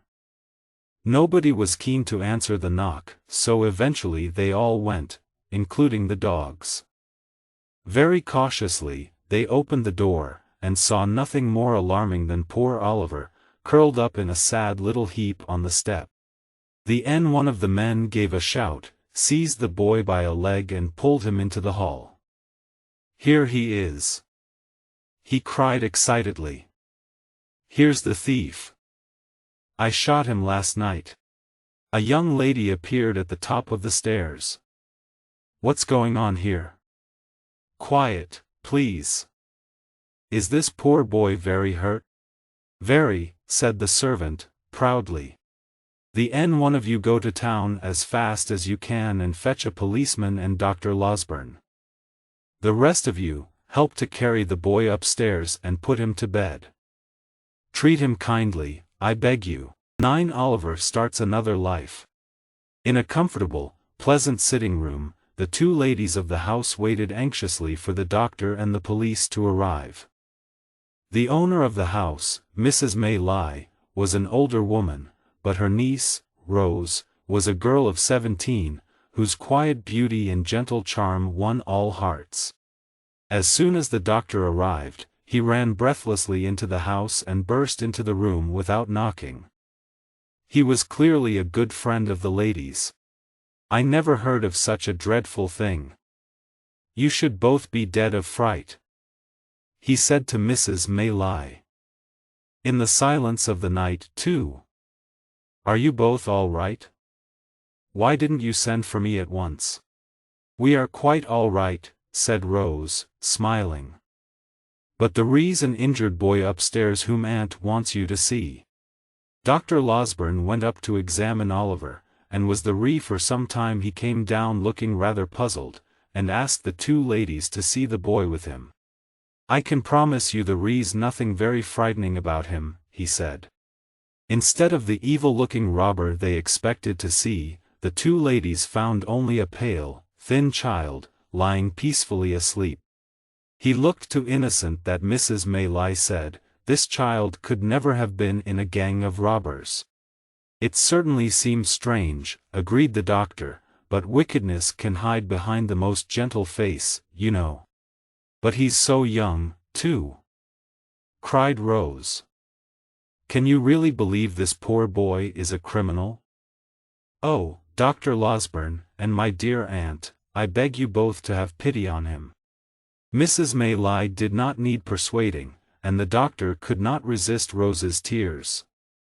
He had, in fact, an extremely kind heart, which he tried to hide behind a quick, fierce manner, though this usually deceived no one. "Well, what's to be done, he said quickly. "We'll have the police here at any moment, ready to take the boy away and throw him into prison." Rose begged him to think of a plan, and the doctor thought hard for a few minutes, frowning fiercely. At last he said, "I've got it," and rubbed his hands together in satisfaction. A little later, Oliver woke up and was very anxious to tell his story, although he had lost a lot of blood and was very weak. When the doctor and the ladies had heard all about his sad life, they were quite sure that they wanted to save Oliver from any unfair punishment. So Dr. Losberne went down to the kitchen to talk to the 3 servants who had surprised Sikes and Oliver during the robbery. The doctor folded his arms and gave the men a long, hard stare. "Tell me," he began, "can you be absolutely sure that the boy upstairs is the same one that was in the house last night?" "Well?" The doctor, usually such a friendly man, seemed so angry that the servants stared at him open-mouthed. The doctor gave no time to think, and went on fiercely. 3 men see a boy for about a second in the dark, in the middle of a lot of smoke and noise. A boy comes to the same house the next day, and because one arm is injured, they think he must be the robber. Are you going to swear that this is the same boy? Well? What do you say?" he finished impatiently. The servants looked at each other in great confusion. Suddenly there was a ring at the gate. The police officers had finally arrived. Dr. Losberne gave orders that plenty of beer should be served before the officers went up to see Oliver. He also made sure that the servants had a generous amount of beer, too. When the officers were finally allowed to see Oliver, Dr. Losberne said, "This is a boy who was shot this morning while walking on a farmer's property where he shouldn't have been." The servants saw him and immediately thought he must be the same boy from last night. But now they say they're sure it's not the same boy. The servants were by now so confused by beer and excitement that they were not sure of anything at all. The robbers had certainly had a boy with the M, they said, but whether this boy was the same boy, well, it seemed very doubtful. The police, too, had drunk quite a lot of beer by now, and before long they were very willing to believe that Oliver was not the robber of the night before. They had their own ideas about who committed all the robberies in the area, and Oliver was unknown to the M. At last the police left, and Oliver was allowed to recover in the kind care of Mrs. Maylie, Rose, and Dr. Losberne. It was several weeks before he was well enough to get out of bed. But the end he quickly grew stronger, and every day told his rescuers how grateful he was. One thing, however, caused him unhappiness. He wanted to find Mr. Brownlow, the kind old man who had looked after him in London. "Mr. Brownlow would be pleased to know how happy I am now," he said. So when Dr. Losberne offered to take Oliver to London to see Mr. Brownlow, the boy was very pleased. They set out by coach one fine morning, and when they arrived in London, they went straight to Mr. Brownlow's house. Oliver's heart beat with excitement as they stopped outside. But the house was empty. They were told by the people next door that Mr. Brownlow had moved to the West Indies 6 weeks before. Oliver was very disappointed. He had thought about Mr. Brownlow so much recently, and had always hoped to find him again. But now the kind old man had moved abroad, still believing Oliver was a lying thief, and he might hold this belief until the day he died. This was a bitter disappointment to Oliver, but his new friends were still as kind to him as ever. They left the house in Chertsey and moved to a quiet cottage in the country, taking Oliver with the M. Spring came, and in the fresh air, away from the noise and smoke and trouble of the city, Oliver began a new life. He went for walks with Rose and Mrs. Maylie, or Rose read to him, and he worked hard at his lessons. He felt as if he had left behind forever the world of crime and hardship and poverty, and life in the country. The weeks slipped contentedly past, and spring turned into summer. Oliver was now a strong and healthy boy, and very fond of Rose and Mrs. Maylie as they were of him. One hot summer evening, after a walk in the country, Rose became very weak and pale, and confessed she felt ill. By the next morning she was in a dangerous fever, and Mrs. Maylie and Oliver were afraid she might die. Mrs. Maylie sent Oliver to the nearest town, 4 miles away, to post 2 express letters. One was to Dr. Losberne in Chertsey, the other to Harry Maylie, Mrs. Maylie's son. Oliver, filled with anxiety, ran as fast as he could along the country roads and across the fields until, hot and exhausted, he reached the town. He posted the letters and turned to hurry home again. As he was running past a pub in the main street, he accidentally bumped into a tall man in black coming out. The man stared at Oliver. "What the devil's this?" he said, stepping back. "I'm sorry, sir. I was in a hurry, and didn't see you." The man murmured angrily to himself, "Who would have thought it? Curse him. I can't get away from him."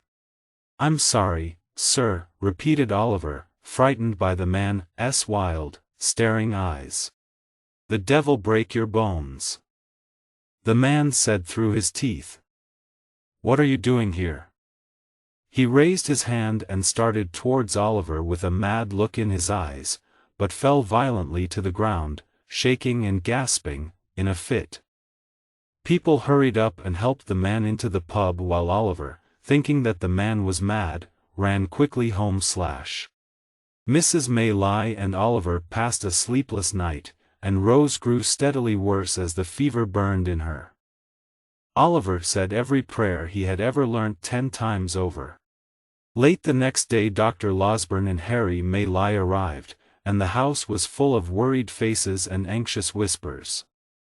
But the danger passed, and by the next night Dr. Losberne was able to announce that, though seriously ill, Rose would not die. Oliver cried for joy. A day or two later, Mrs. Maylie talked privately to her son. Harry was a handsome young man of about 25, with a cheerful, honest face and friendly manners. He was clearly very fond of Rose. "I know that you want to marry Rose," Mrs. Maylie told her son, "and she is the nicest person I know, but I want you to remember one thing: her birth." "Mother, that means nothing to me," said the young man. "I love her." "I know you do, Harry, but she herself is well aware of her doubtful birth, and this might affect her answer if you ask her to marry you. I know you have ambitions to enter politics.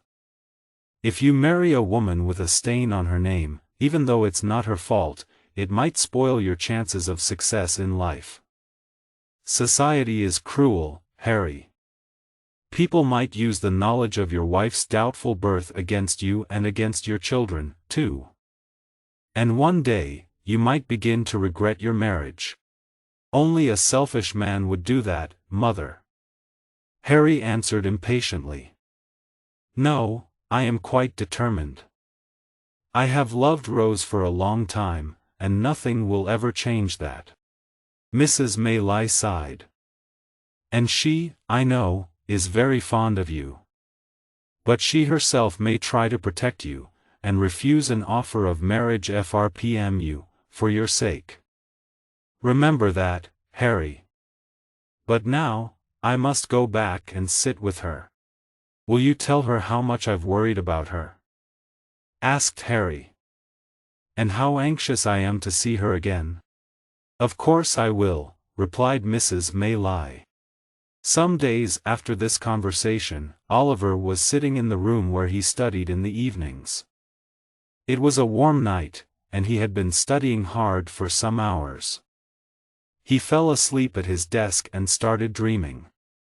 He dreamt that he was in Fagin's house again, and could see the old man sitting in his corner, whispering to another man. "Yes, my dear," he heard Fagin say, "you're right. That's him."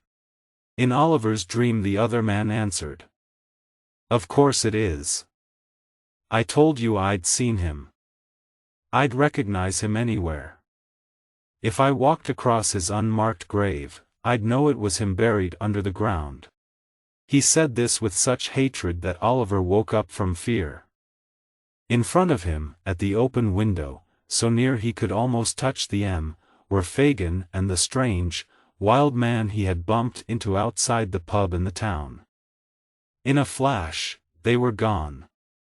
Oliver sat still, white with terror. For a second, the shouted loudly for help. Harry and Dr. Losberne came running, and hearing what had happened, they rushed outside into the night and searched the garden and the fields around. There was no sign of anybody. "It must have been a bad dream, Oliver," said Harry, breathless after running through the fields. He had heard all about Oliver's past from his mother. "No," replied Oliver, still frightened. "I saw the both as plainly as I see you now." Nothing more was seen or heard of the two men, and after a few days, the event was forgotten. Rose recovered rapidly and was soon able to go outside again. Harry Maylie waited a few days.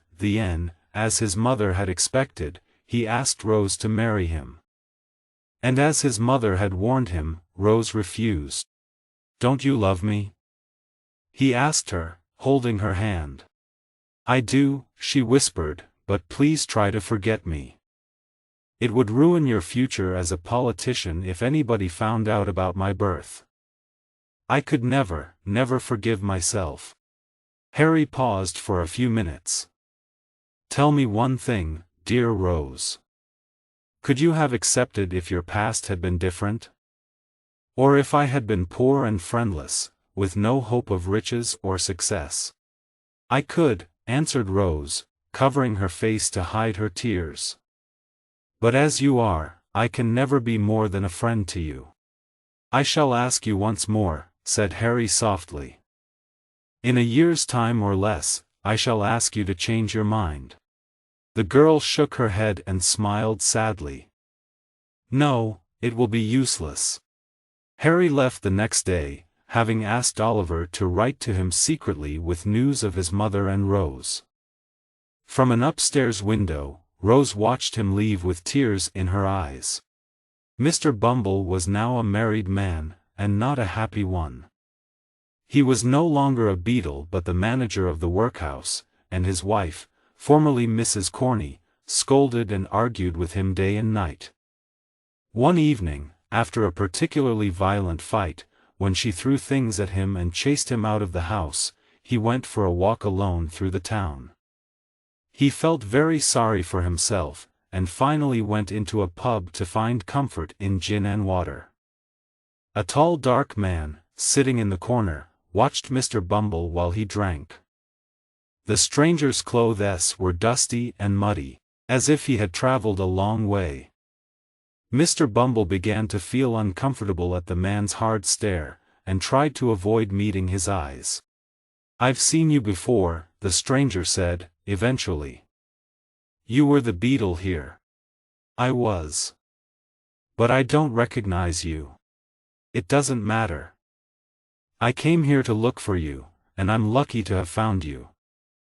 I'd like some information. He pushed a couple of coins across the table.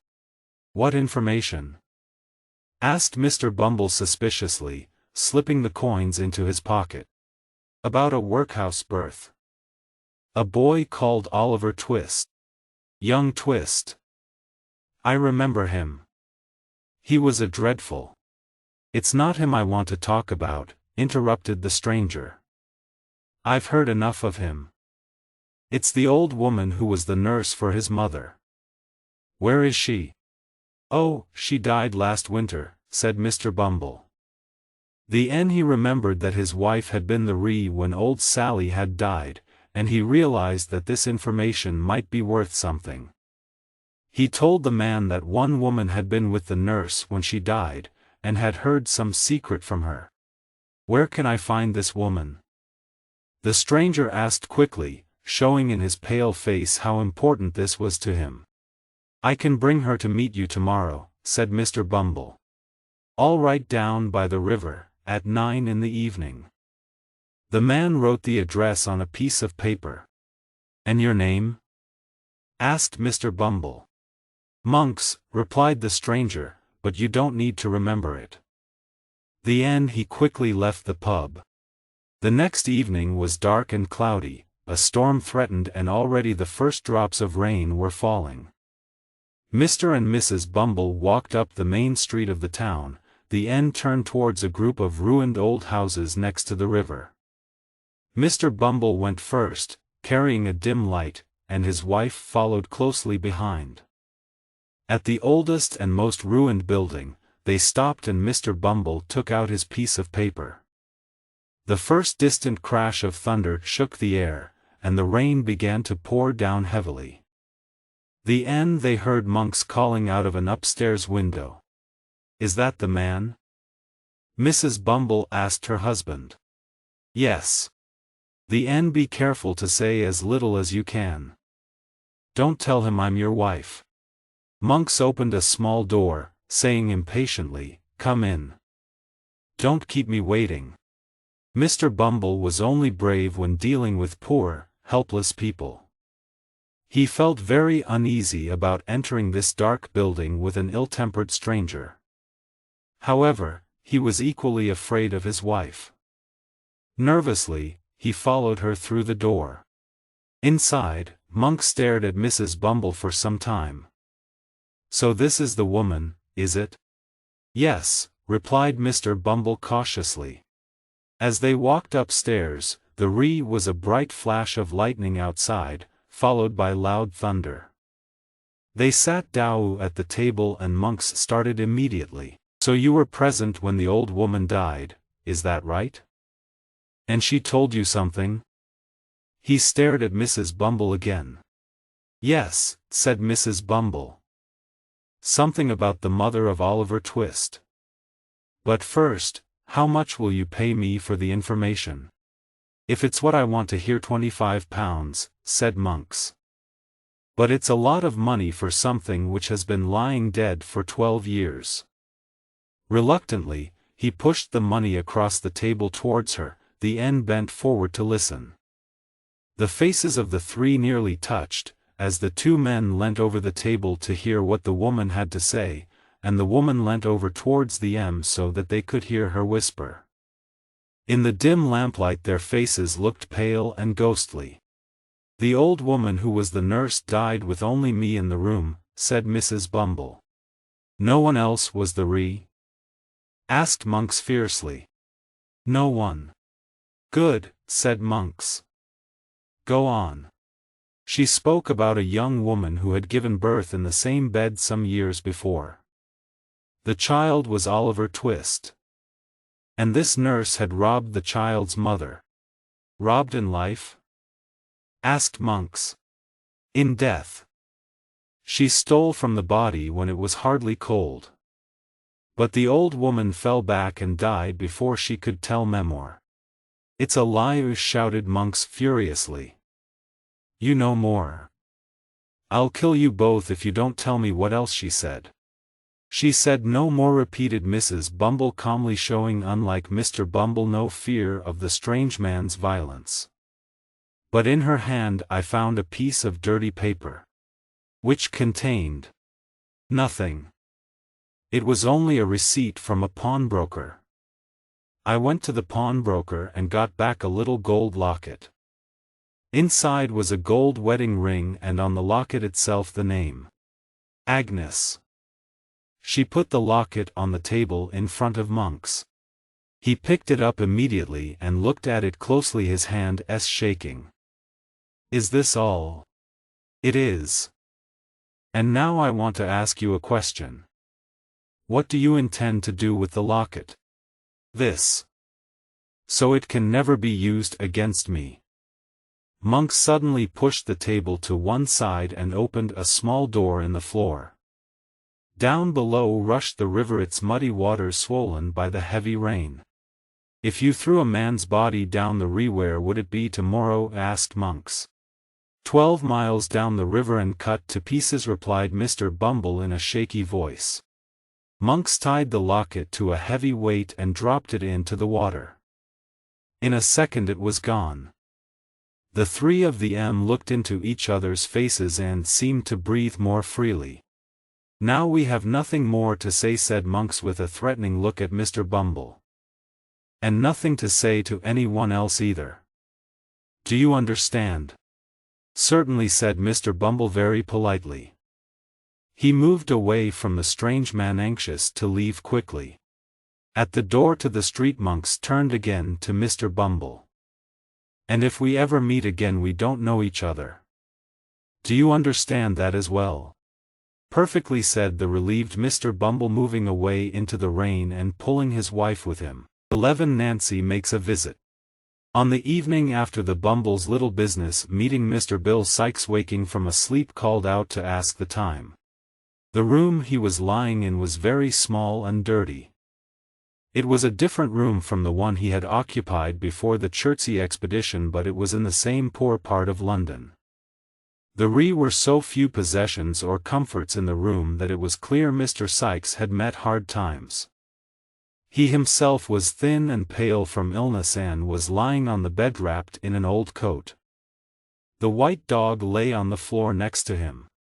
Seated by the window was Nancy, repairing Sikes' old jacket. She too was thin and pale. At Sikes' voice she raised her head from her work. Not long past 7, she said. How do you feel now, Bill? As weak as water. Help me get up, will you? As Nancy helped him out of bed, Sikes swore and cursed at their clumsiness. Illness had not improved his temper. You wouldn't speak like that if you knew how kindly I've nursed you the last few days, said Nancy. So many nights I've looked after you. She sat down in a chair exhausted. Get up, shouted Sykes. What's wrong with you? But Nancy was unable to get up. Her head fell back against the chair and she fainted. Sykes swore and cursed again, but Nancy remained unconscious. What's the matter here? Asked a voice from the door, and Fagin, followed by the Artful Dodger and Charlie Bates, entered the room. When they saw Nancy they hurried to help her. Charlie rubbed her hand and the Dodger gave her a drink from the bottle he carried. Gradually Nancy recovered her senses. Sykes the N turned to Fagin. What are you here for? He asked roughly.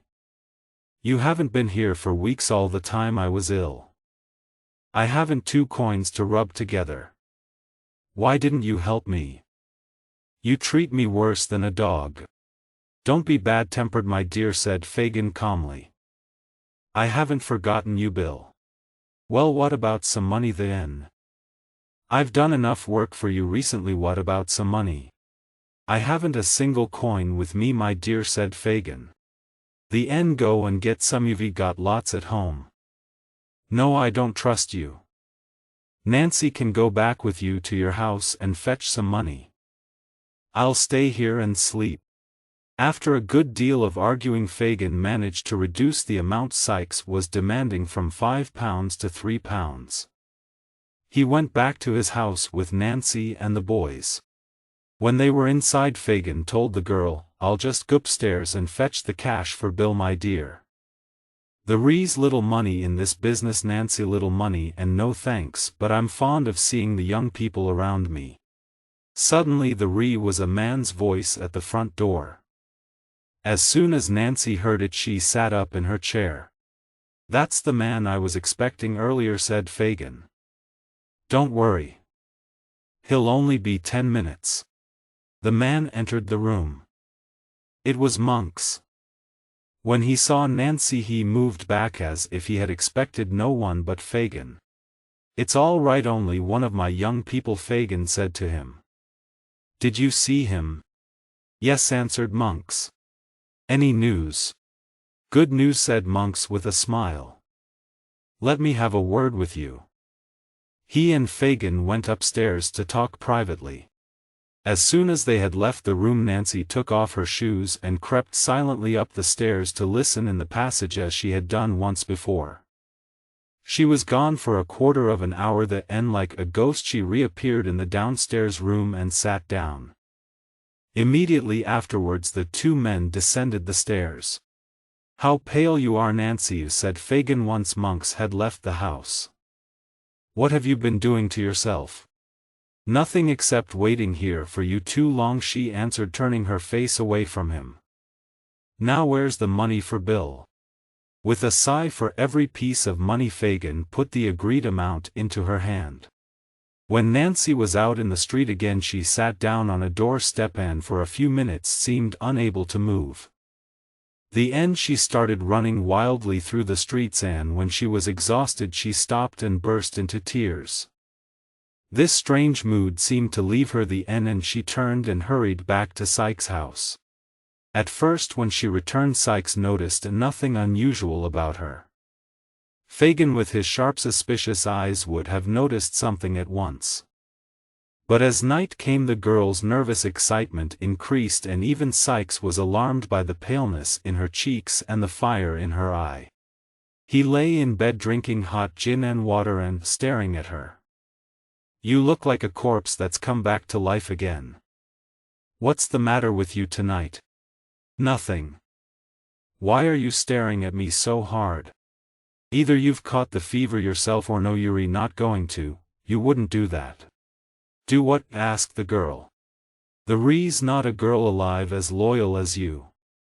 If you weren't I'd have cut your throat months ago. No, you must have the fever coming on, that's it. Now give me some of my medicine. Nancy quickly poured out his medicine with her back to him. He took it and, after turning restlessly for some time, he eventually fell into a deep heavy sleep. The drug's taken effect at last, Nancy said to herself as she rose from her position beside the bed. I hope I'm not too late. Quickly she put on her coat and hat, looking round fearfully as if she expected at any moment to feel Sykes' heavy hand on her shoulder. She kissed the robber's lips softly, then ran from the house without a sound. She hurried in the direction of West London, pushing past people on the pavement and running across crowded streets without looking. The woman is mad, said the people, turning to look at her as she rushed past the M. She came to a wealthier part of the town where the streets were quieter, and before long she had reached her destination. It was a family hotel in a quiet street near Hyde Park. The clock struck 11 as she entered. The man at the desk looked at her and asked, "What do you want here?" "I want to see Miss May." The man looked at the young woman with strong disapproval. "She won't want to see someone like you. Come on, get out. Let me see her, or two of you will have to throw me out," said Nancy violently. The man looked at her again and decided it would be easier to do as she asked. He led her upstairs to Rose's room. Nancy entered with a brave face but with fear in her heart. "Please sit down and tell me why you wish to see me," said Rose May, looking with some surprise at this poor rough girl from the streets. Rose's manner was so kind and sincere and so unexpected that Nancy burst into tears. When she had recovered a little she asked, "Is the door shut?" "Yes," answered Rose a little nervously. "But why?" "Because I am about to put my life and the lives of others in your hands. I am the girl that kidnapped little Oliver and took him back to old Fagin's house on the night Oliver was going to the bookseller." "You," said Rose. "Yes, it was me. I am that wicked creature you have here dab out. I've no friends except thieves and robbers. I've lived on the streets since I was a child, cold hungry among people who are always drunk and fighting. And that's where I'll die too. I pity you," said Rose in a broken voice. "But I'll tell you why I'm here. Do you know a man called Monks?" "No," answered Rose. "He knows you. I heard him tell Fagin that you were at this hotel. Maybe he's changed his name. Soon after Oliver was put into your house on the night of the robbery, I listened in secret to a conversation between Monks and Fagin in the dark. And I heard Monks say that he'd seen Oliver in the street and that he knew at once Oliver was the child he was looking for, although I couldn't hear why. Monks then agreed to pay Fagin some money if he could find Oliver again, and more money if he could turn the poor boy into a thief." "Why?" asked Rose. "He saw my shadow on the wall as I listened and I had to escape. I didn't see him again until last night." "And what happened then?" "I listened at the door again. And I heard Monks say this, so the only proof of the boy's identity is at the bottom of the river and the old woman who received it is dead." He and Fagin laughed. The Monks said that he had all Oliver's money safely now, but how funny it would be if the boy went to prison for stealing after his father's unfair will. "What is all this?" asked Rose. "It's the truth, lady. The Monks said he couldn't have Oliver killed because suspicion would point to himself. But try for the rest of his life to harm the boy if he could." The Monks laughed again about the money Oliver should have got from his father's will. "My young brother Oliver will ever see that money," he said. "His brother!" exclaimed Rose. "Those were his words," said Nancy, looking round uneasily as if she still expected to see Sykes. "And the had talked about how amazed you would be if you knew who Oliver really was. And this man was serious. His voice was full of anger and hatred. I know many people who do worse things, but I'd rather listen to all of them than to this man Monks. But I must get back now or people will wonder where I've been." "Back? How can you go back to such a life?" asked Rose. "You've told me all this. Now I can help you by letting you stay somewhere safe. No. Perhaps it's hard for you to believe, but the re's one man, the most dangerous of the all that I can never leave. You're the first person who's ever spoken to me so kindly, but it's too late. It's never too late. It is, cried the girl. I can't leave him now. And if I tell anyone about this man, he'll die. But how can I find you again when we want to investigate this mystery further? I'll meet you secretly if you promise not to watch or follow me, said Nancy. And if you promise just one more thing, not to do anything to hurt the man I can never leave. I promise. Every Sunday night between 11 and 12 I will walk on London Bridge if I am alive. Meet me the if you want more information. As Nancy said the SE word, she left the room and ran down the stairs and out into the street once more. Rose was left alone, her thoughts in great confusion as she wondered desperately what to do and who to ask for advice. The next morning Oliver, who had been out walking, ran into Rose's room at the hotel. He was breathless with excitement. I can't believe what I've seen. Now you'll all know that I've told you the truth, he shouted. I know you've always told us the truth, but what are you talking about? Asked Rose. I've seen Mr. Brownlow, the kind man who was so good to me. Where? Going into a house, said Oliver, crying with joy. I've got the address here. Quick, said Rose. Call a coach. I'll take you there immediately. The idea came to Rose that perhaps Mr. Brownlow would advise her. She had been afraid to tell Nancy's story to Dr. Losberne, since the good doctor was very excitable and often acted with more enthusiasm than wisdom. In less than 5 minutes they were in the coach on their way to the address. Rose went in first to talk to Mr. Brownlow alone. She was taken into his study and polite greetings were exchanged. When they were seated again, Rose said, "This will surprise you very much, but you were once very kind to a dear friend of mine, and I'm sure you will be interested to hear news of him." "Really? May I ask you his name?" "Oliver Twist." Mr. Brownlow said nothing for a few seconds but simply stared at Rose. Finally he moved his chair nearer to her and said with great feeling, "I once thought that he was a liar and a thief. If you have evidence to show me I was wrong, please tell me at once." "I know him to be a child with a warm heart," said Rose. "And despite the hardships of his life he's a better person than almost anyone I know. I looked for him everywhere," said Mr. Brownlow, "but I could never find him. I could never quite believe that he really did intend to rob me." Rose told him everything that had happened to Oliver since the end. She finished by saying, "And his only sorrow for some months has been that he could not find you, his former friend." "Thank God," said Mr. Brownlow. "This is great happiness to me, great happiness." "But why haven't you brought him with you, Miss Maylie?" "He's waiting in a coach at the door," replied Rose. Mr. Brownlow hurried out of the room, down the stairs and into the coach without another word. In a minute he had returned with Oliver. "How well he looks," he said. "New clothes, the same sweet face but not so pale, the same eyes but not so sad." They talked with great joy for some time. The end Mr. Brownlow sent for Mrs. Bedwin, the old housekeeper. She came in quietly and waited for her orders. "You get blinder every day," said Mr. Brownlow impatiently. "People's eyes at my time of life don't improve with age," replied the old lady.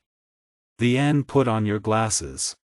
As she searched for the M in her pocket, Oliver could not wait any longer and ran into her arms. "Dear God," she said. "It's my innocent boy." "My dear old nurse," cried Oliver. "I knew he would come back," said the old lady, holding him in her arms. "How well he's dressed, how well he looks again." She laughed and cried at the same time and could not let Oliver go. While Oliver talked to Mrs. Bedwin, Rose asked Mr. Brownlow if she could speak to him privately. He led her into another room and the listened with a good deal of amazement to Rose's account of her extraordinary conversation with Nancy.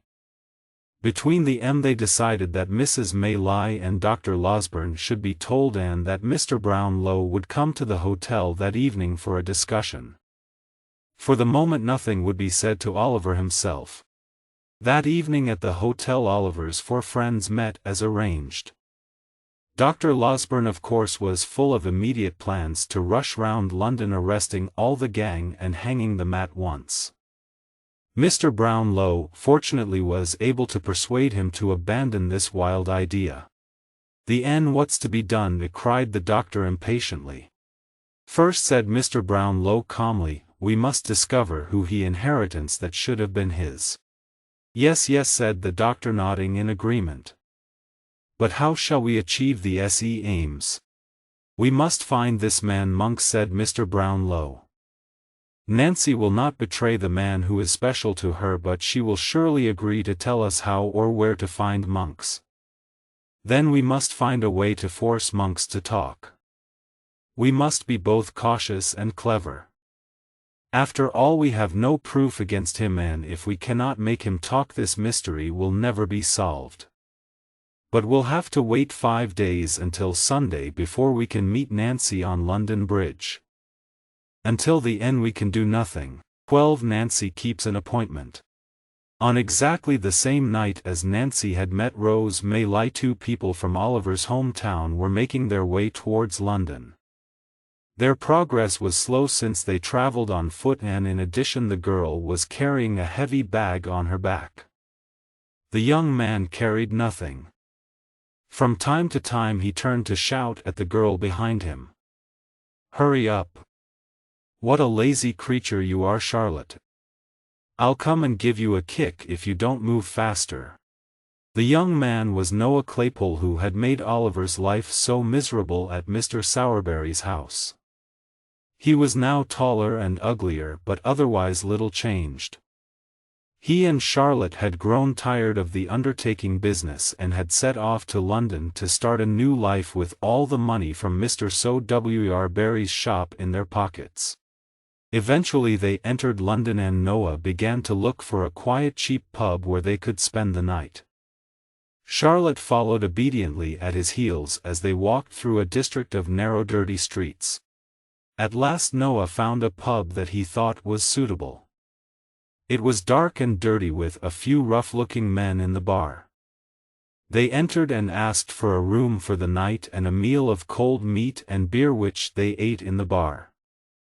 The beer made Noah talkative, and he began to boast. "So it's no more coffins for us, my girl.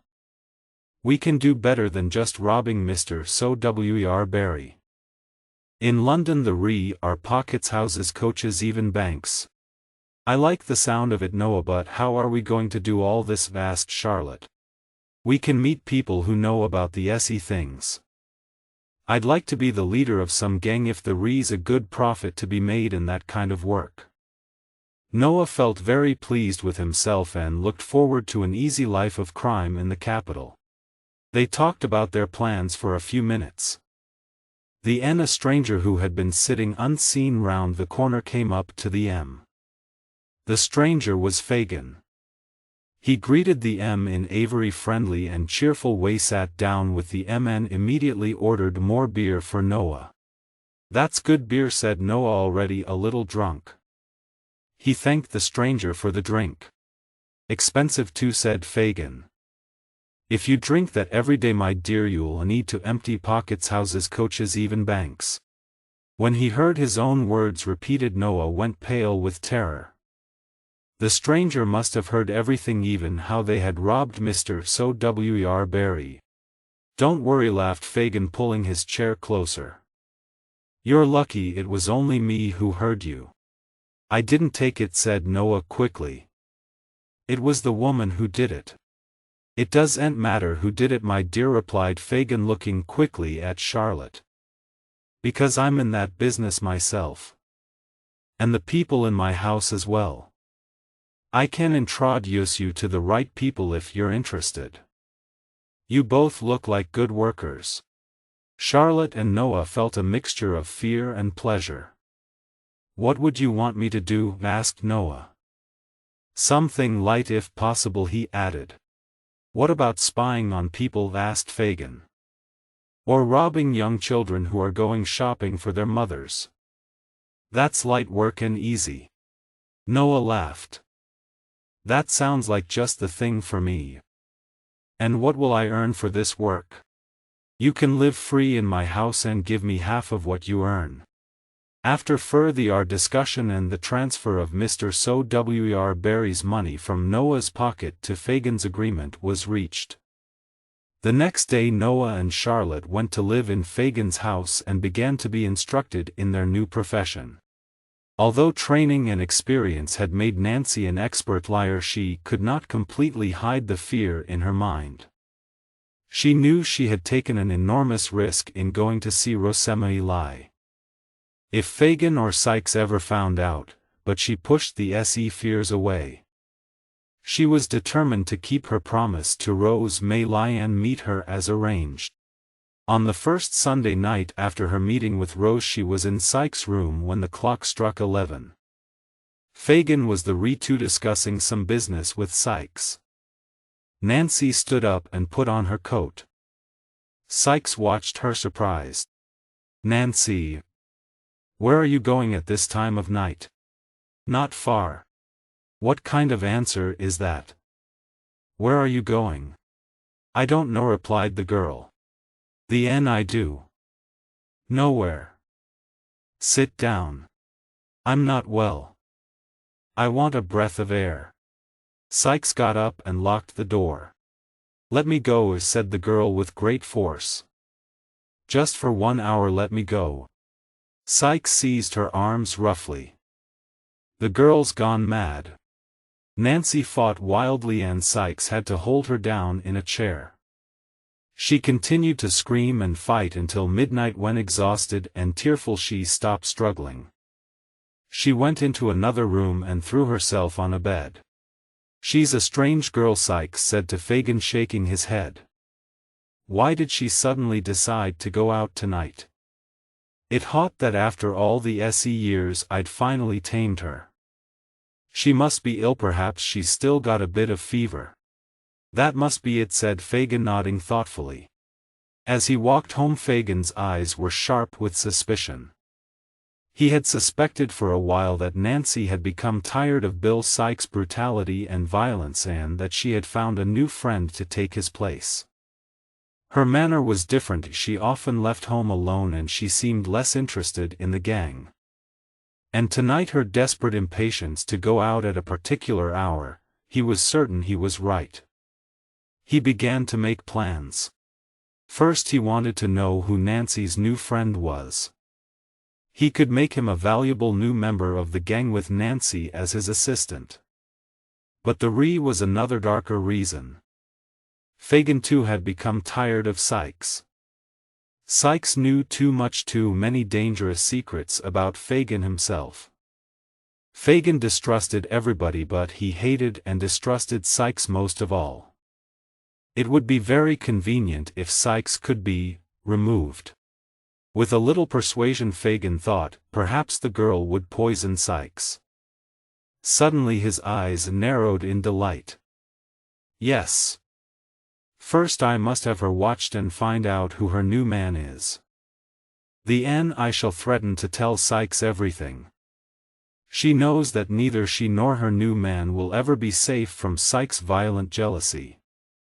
She will have no choice except to do as I ask her, and once the murder is done she will be in my power forever." Early next morning Fagin called the newest member of his gang.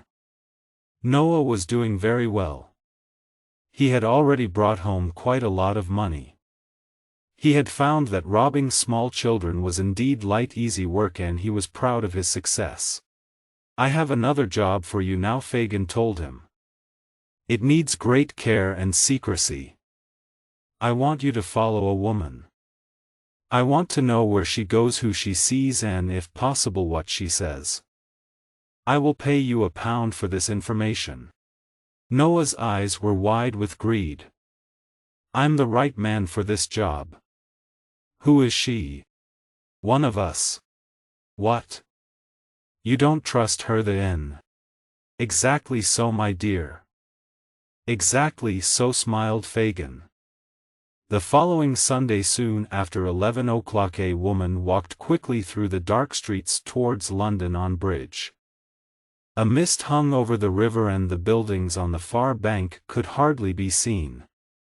A man followed some distance behind her, keeping to the darkest shadows.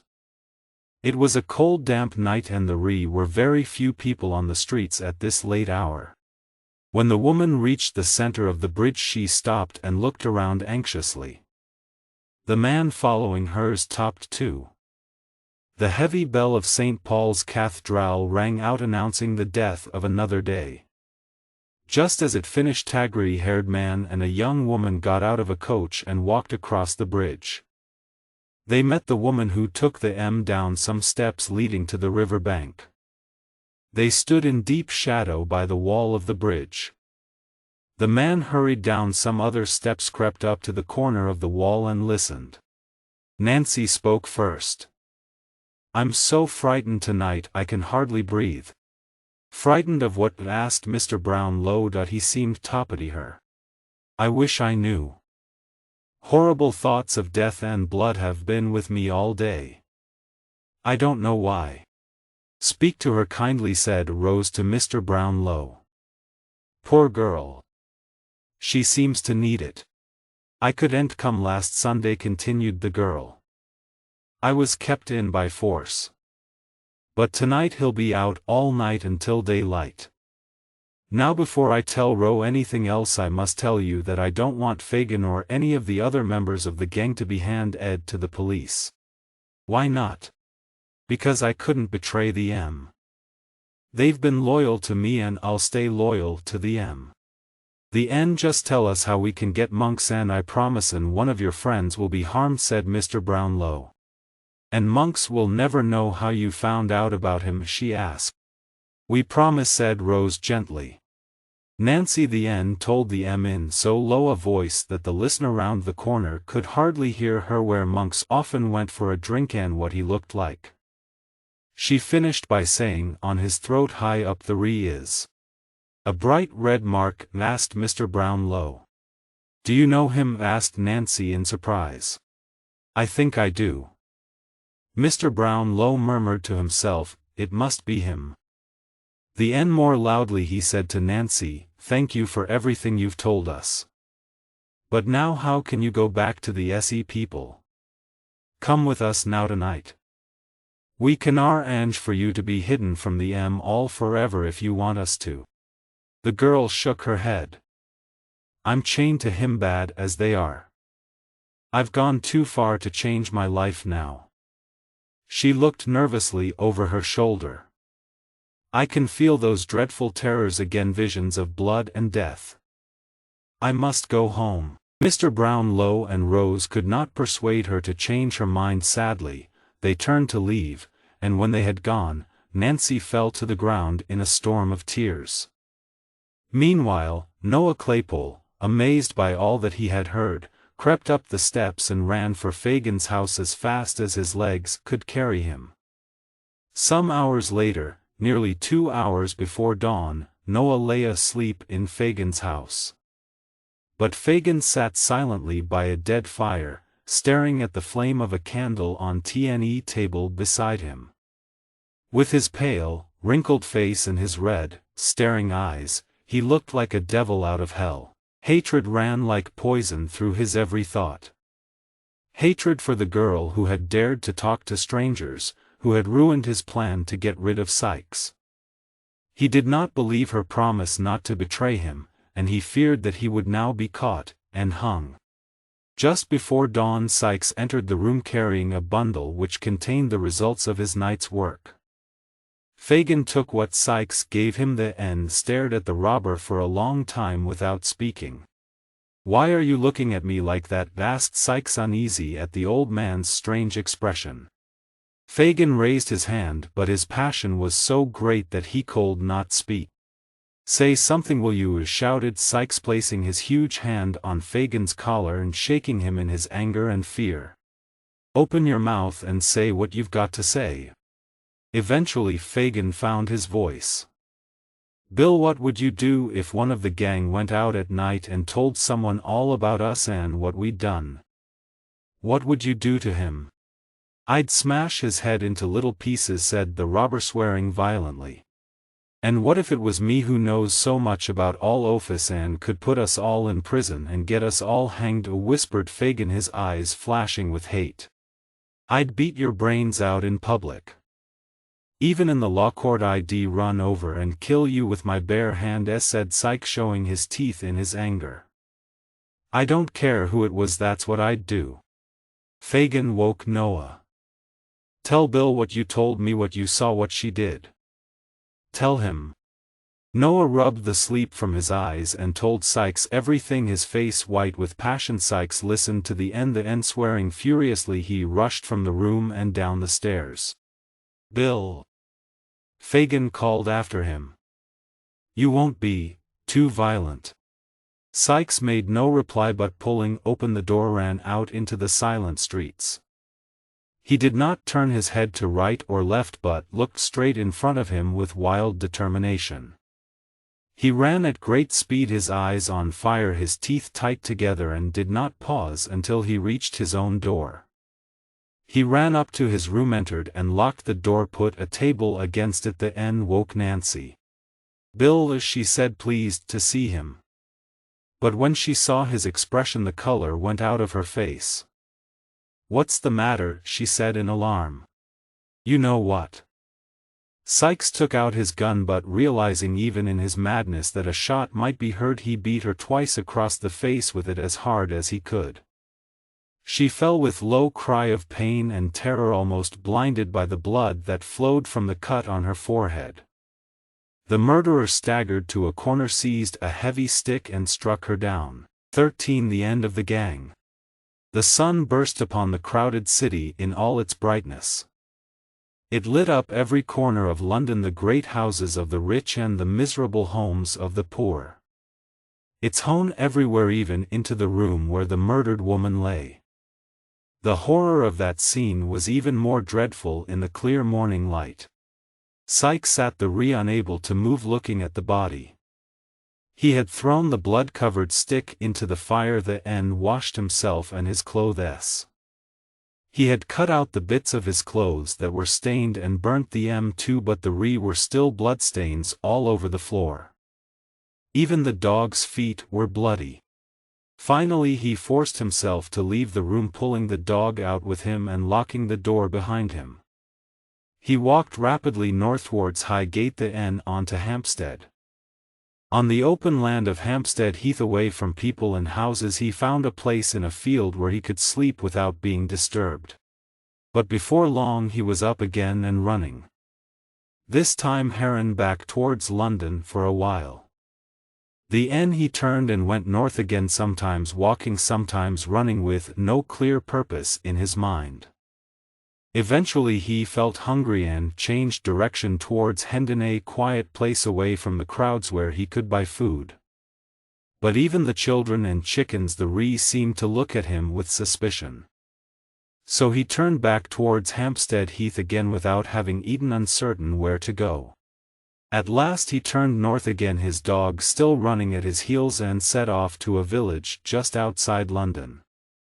He stopped at a small quiet pub and bought a meal, went on again. It was now dark, and as he continued walking he felt as if Nancy were following him, her shadow on the road, her last low cry in the wind. If he stopped, the ghostly figure did the same.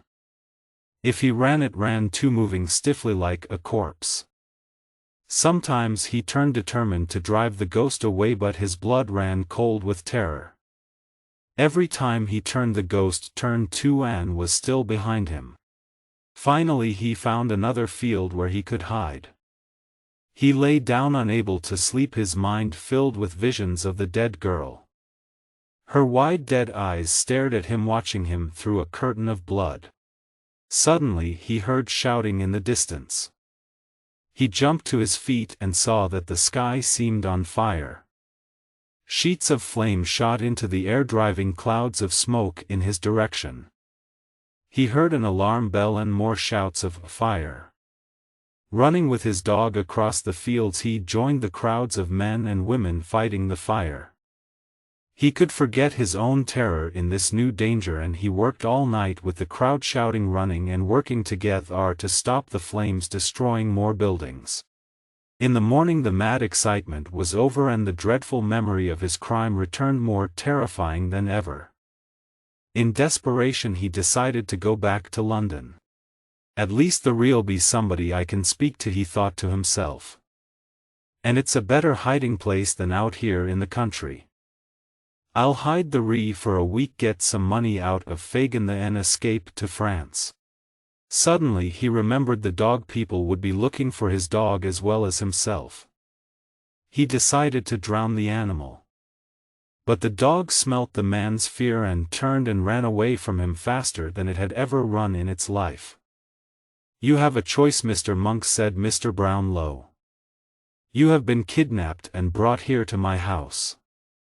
You can either tell me what I want to know, or I'll have you arrested instantly for fraud and robbery. It's your choice. And you must decide now. At once."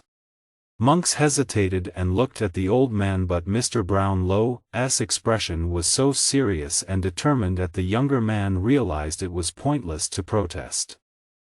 "I didn't expect this treatment from my father's oldest friend," said Monks angrily, sitting down with a frown on his face. "Yes, I was your father's oldest friend," said Mr. Brownlow. "And I know all about you, how your father while still a boy was forced by his family into an unhappy marriage with an older woman, and how you were the result of that marriage. I also know that your parents separated, hating each other by the end." "Well, what's so important about that?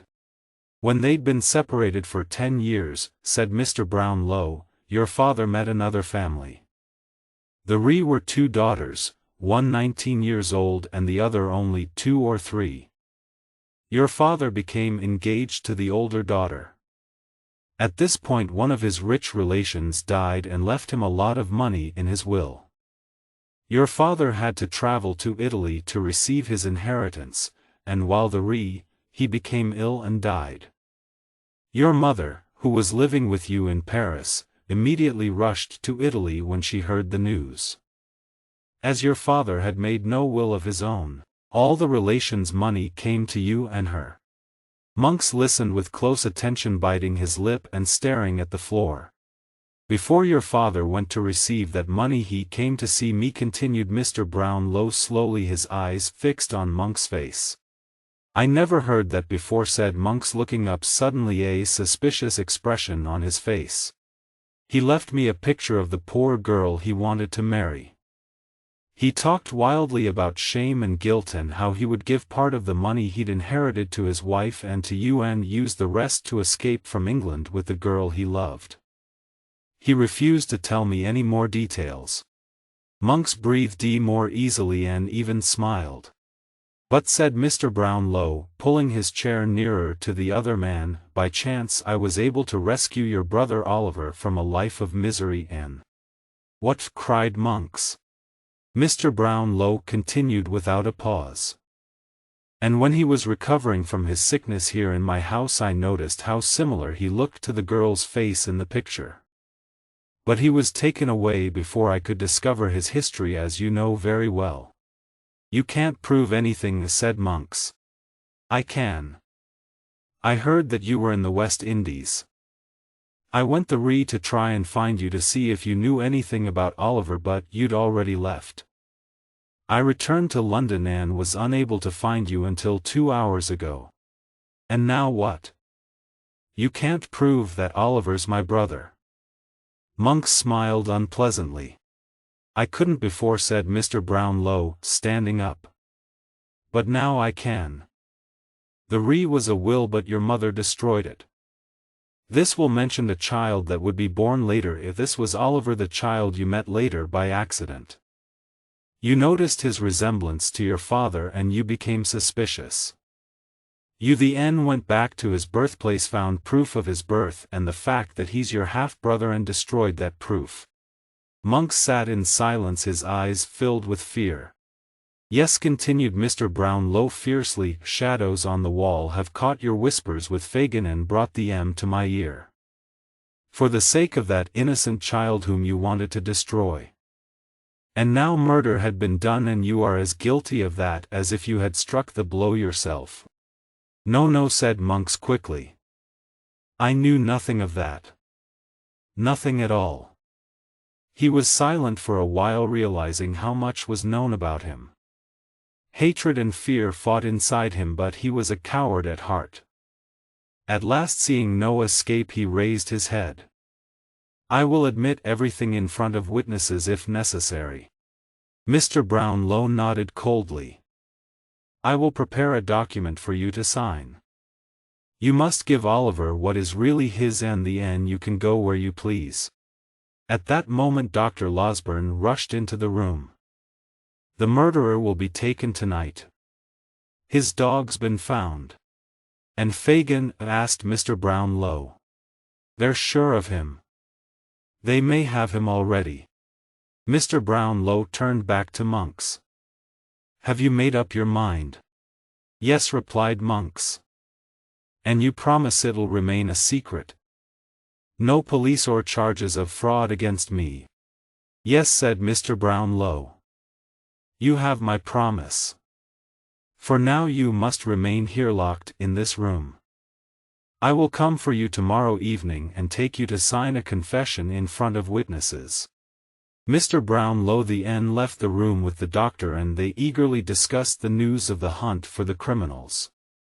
My blood boils with anger, said Mr. Brownlow. This poor murdered girl must be revenged. You stay here and guard Monks. I'll go out and get the latest news. The two men parted, each in a fever of excitement. Down by the River Thames was a district called Rotherhithe, one of the dirtiest and roughest places in London. The houses next to the river had no owners, they were broken down and ruined but could be defended against attack. In an upper room of one of the S.E. houses were 3 members of Fagin's gang. When was Fagin taken? Asked the man called Toby. 2 o'clock this afternoon. Charlie and I escaped up the chimney, but Noah was caught. Bet went to see Nancy, and when she saw the body she started screaming and wouldn't stop. She's been taken to hospital. What's happened to Charlie Bates? He'll come here when it's dark. It's too dangerous now. We're in trouble, said Toby. Fagin's going to hang, that's certain. You should have seen him when he was caught, said another robber. The police carried him through the crowd while all the people jumped at him screaming and trying to attack him. Suddenly Sykes' dog ran into the room. All the robbers rushed out immediately to look for Sykes, but there was no sign of him. They returned to the upstairs room. I hope he's not coming here, said Toby. The dog's come a long way, said another man. Covered in mud and tired out. They sat there in silence, wondering where Sykes was. It was already dark when they heard a sudden hurried knock at the door downstairs. Toby went to the window to look down and pulled his head back, in his face pale with fear. There was no need to tell others who it was. We must let him in, said Toby, although none of the wanted to see him. Toby went down to the door and returned, followed by Sykes.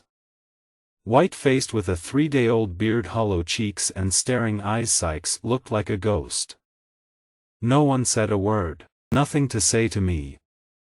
Sykes asked. The only answer was a low shout of many voices from outside in the distance, coming closer. Lights appeared. Looking out, Sykes saw a stream of people crossing the bridge towards the There was a loud knocking on the door and more shouts from the crowd. The doors are made of metal and they're locked and chained, said Toby. The 3 robbers watched Sykes nervously as if he were a wild animal. Bring a ladder, shouted some of the crowd below. Give me a rope quick, Sykes said to the others. I'll go the other way, climb down the back and escape over the river. Get me a rope now. Or I'll do 3 more murders. A minute later, Sikes appeared on the roof and the shouts from the crowd below swelled to a great roar. The front door was smashed down and people streamed into the house. Sikes quickly tied the rope around the chimney. The end began to tie the other end around himself, ready to lower himself to the ground behind the house. But just as he put the rope over his head, he screamed in terror and threw his arms above his head. He staggered back, slipped and fell over the edge of the roof. As he fell, the rope tightened around his neck with a horrible jerk. In a second the murderer was dead, and he hung, his body swinging gently from side to side. The dog, which had followed its master onto the roof, jumped down towards the lifeless body, missed, and fell dead on the stones below. 14. The end of the mystery. The next day Oliver travelled with Mr. Brownlow, Dr. Losberne, Mrs. May Lie and Rose back to his birthplace. He had been told a little of his history and knew that there would be more explanations at the end of this journey. He was anxious and uncertain, wondering what he would hear. But towards the end of the journey he began to recognize familiar places and in great excitement pointed the out to Rose. The was the path he had taken when he had run away. The across the fields was the baby farm. As they drove into the town he saw the house of Mr. So W.R. Barry the undertaker and the workhouse that had been his prison. They stopped at the biggest hotel in the town and went into their rooms. During dinner Mr. Brownlow stayed in a separate room and the older members of the group went in and out with serious faces. Mrs. May Lie came back with her eyes red from crying. All this made Rose and Oliver, who had not been told any new secrets, very nervous and uncomfortable. At 9 o'clock Dr. Losberne and Mr. Brownlow brought Monks into the room. Oliver was very surprised if this was the same man he had bumped into once outside a pub and seen another time with Fagin looking in at him through the window of the country cottage. Oliver was told that Monks was his half-brother and the boy stared at him in shock and amazement. Monks looked back at him with hatred. "We have the whole story here in the SE papers," said Mr. Brownlow, putting the on the table. "All we need now is for you to sign the Monks. And to tell Oliver what happened." Monks started hesitantly. "My father had arrived in Italy to collect the money he had inherited when suddenly he fell ill. When he died we found 2 papers in his desk. One was a letter to his girl, the other was a will." "What was the letter?" asked Mr. Brownlow. "It was written when he was ill, telling the girl how ashamed he was that she was pregnant. He asked her not to remember him as a bad man but as someone who had made a mistake. He reminded her of the day he'd given her the locket and ring." Oliver's tears fell fast as he listened to the story of his father. "And what about the will?" asked Mr. Brownlow. Monks was silent. "The will," continued Mr. Brownlow, speaking for him, "was in the same spirit as the letter. He talked of the misery of his marriage to his wife and the evil character of you Monks, his only son, who had been brought up by your mother to hate him. He left you and your mother an annual income of $800. The rest of his property he left to his girl Agnes and to their child if it were born alive and if it showed itself to be of a good kind character. The money would only go to you Monks as the older son if the younger turned out to be as evil as you. My mother said Monks burnt this will and never sent the letter. The girl Agnes left her home in secret so that her pregnancy would not bring shame on her family. I swore to my mother when she was dying that if I ever found my half-brother I would do him all the harm I could. He would feel my hatred like a whip on his back. I paid Fagin to trap Oliver into a life of crime. But he escaped and that stupid interfering girl Nancy talked to you. If I'd had the chance I would have finished what I'd begun." Monks stared at Oliver and his lips moved in a silent curse. "And the locket and ring?" asked Mr. Brownlow. I bought the M from Mr. and Mrs. Bumble, who had stolen the M from the nurse, who had stolen the M from Agnes, the dead girl. I've already told you how I threw the M into the river. Mr. Brownlow turned to Rose. I have one more thing to explain, he said to the girl. I don't know if I have the strength to hear it now, she murmured, having heard so much already. Mr. Brownlow put his hand under her arm. You have a great deal of courage, dear child, he said kindly. He turned to Monks. Do you know this young lady, sir? Yes. I don't know you, said Rose faintly. The father of poor Agnes had 2 daughters, said Mr. Brownlow. What happened to the other one, who was only a young child at the time? When Agnes disappeared, replied Monks, her father changed his name and moved to a lonely place in Wales, where no one would know about the family shame. He died very soon afterwards, and this young daughter was taken in by some poor people. My mother hated Agnes and everybody connected with her. She hunted for this young sister, and made sure that her life would be unhappy. She told the poor people who had taken her in that the girl was illegitimate, and that she came from a bad family with an evil reputation. So the child led a life of miserable poverty until Mrs. Maylie saw her by chance, pitied her, and took her home. And do you see this young sister now? Asked Mr. Brownlow. Yes. Standing by your side. Rose could hardly speak. So, Oliver is my nephew. I can never call you aunt, cried Oliver. You'll always be my own dear sister. They ran into each other's arms, both of them crying in their happiness. A father, sister, and mother had been lost and gained, and it was too much for one evening. They stood for a long time in silence, and the others left them alone. The court was full of faces from every corner, all eyes were on one man, Fagin.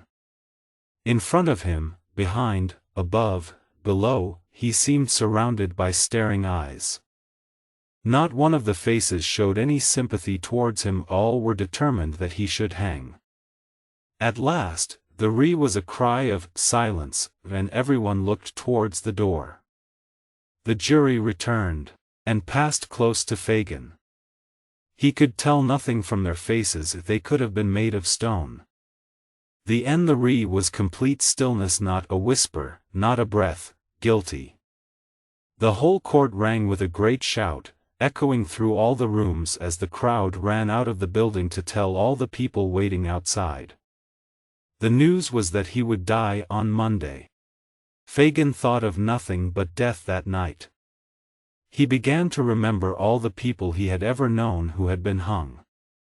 He could hardly count them. They might have sat in the same prison cell as he was sitting in now.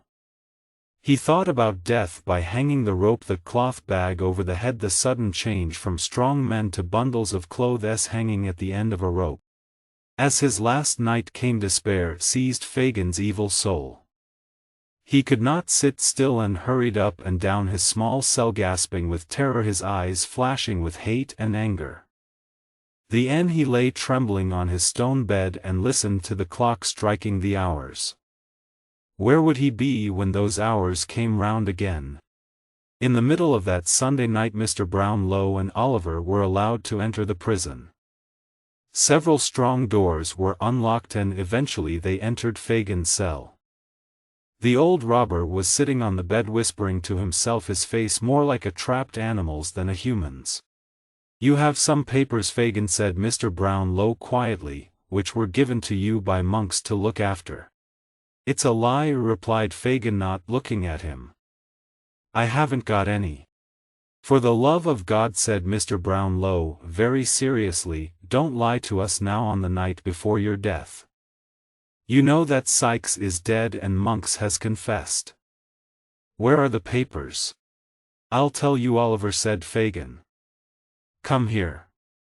He whispered to him. They're in a bag up the chimney in the front room at the top of the house. But I want to talk to you, my dear. Yes, said Oliver. Will you pray with me? Outside, said Fagin, pushing the boy in front of him towards the door. Say I've gone to sleep, they'll believe you. You can take me out with you when you go. The old man's eyes shone with a mad light. It's no good, said Mr. Brownlow, taking Oliver's hand. He's gone too far and we can never reach him now. The cell door opened and as the visitors left, Fagin started struggling and fighting with his guard, screaming so loudly that the prison walls rang with the sound. They left the prison building in the grey light of dawn. Outside in the street huge crowds were already gathering, joking and laughing and pushing to get the best places near the great black platform where the rope hung ready for its morning's work. Less than 3 months later Rose married Harry Maylie. For her sake, Harry had abandoned his political ambitions and had become a simple man of the church. There was no longer any mystery about Rose's birth, but even if there had been, Harry would not have cared. They lived next to the church in a peaceful village. Mrs. Maylie went to live with them and spent the rest of her days in quiet contentment. Mr. Brownlow adopted Oliver as his son. They moved to a house in the same quiet village and were just as happy. Dr. Losberne discovered suddenly that the air in Chertsey did not suit him. In less than 3 months he too had moved to a cottage just outside the village where he took up gardening and fishing with great energy and enthusiasm. Mr. Brownlow suggested that half the remaining money from the will should be given to Monks and the other half to Oliver, although by law it should all have gone to Oliver alone. Oliver was glad to accept the suggestion. Monks went off with his money to the other side of the world where he spent it quickly and was soon in prison for another act of fraud. In prison he became ill and died. The remaining members of Fagin's gang died in similar ways in other distant countries, all except Charlie Bates, who turned his back on his past life of crime and lived honestly as a farmer. Noah Claypole was given a free pardon for telling the police about Fagin. He soon became employed as an informer for the police, spying on people and telling the police about anyone who had broken the law. Mr. and Mrs. Bumble lost their jobs and became poorer and poorer, eventually living in poverty in the same workhouse that they had once managed. In that quiet country village the years passed peacefully. Mr. Brownlow filled the mind of his adopted son with knowledge, and as he watched the boy grow up he was reminded more and more of his old friend Oliver's father. The two orphans, Rose and Oliver, led lives that were truly happy. The hardships that they had once suffered had left no bitterness in their gentle souls, and all their lives they showed the mercy and kindness to others that God Himself shows to all things that breathe.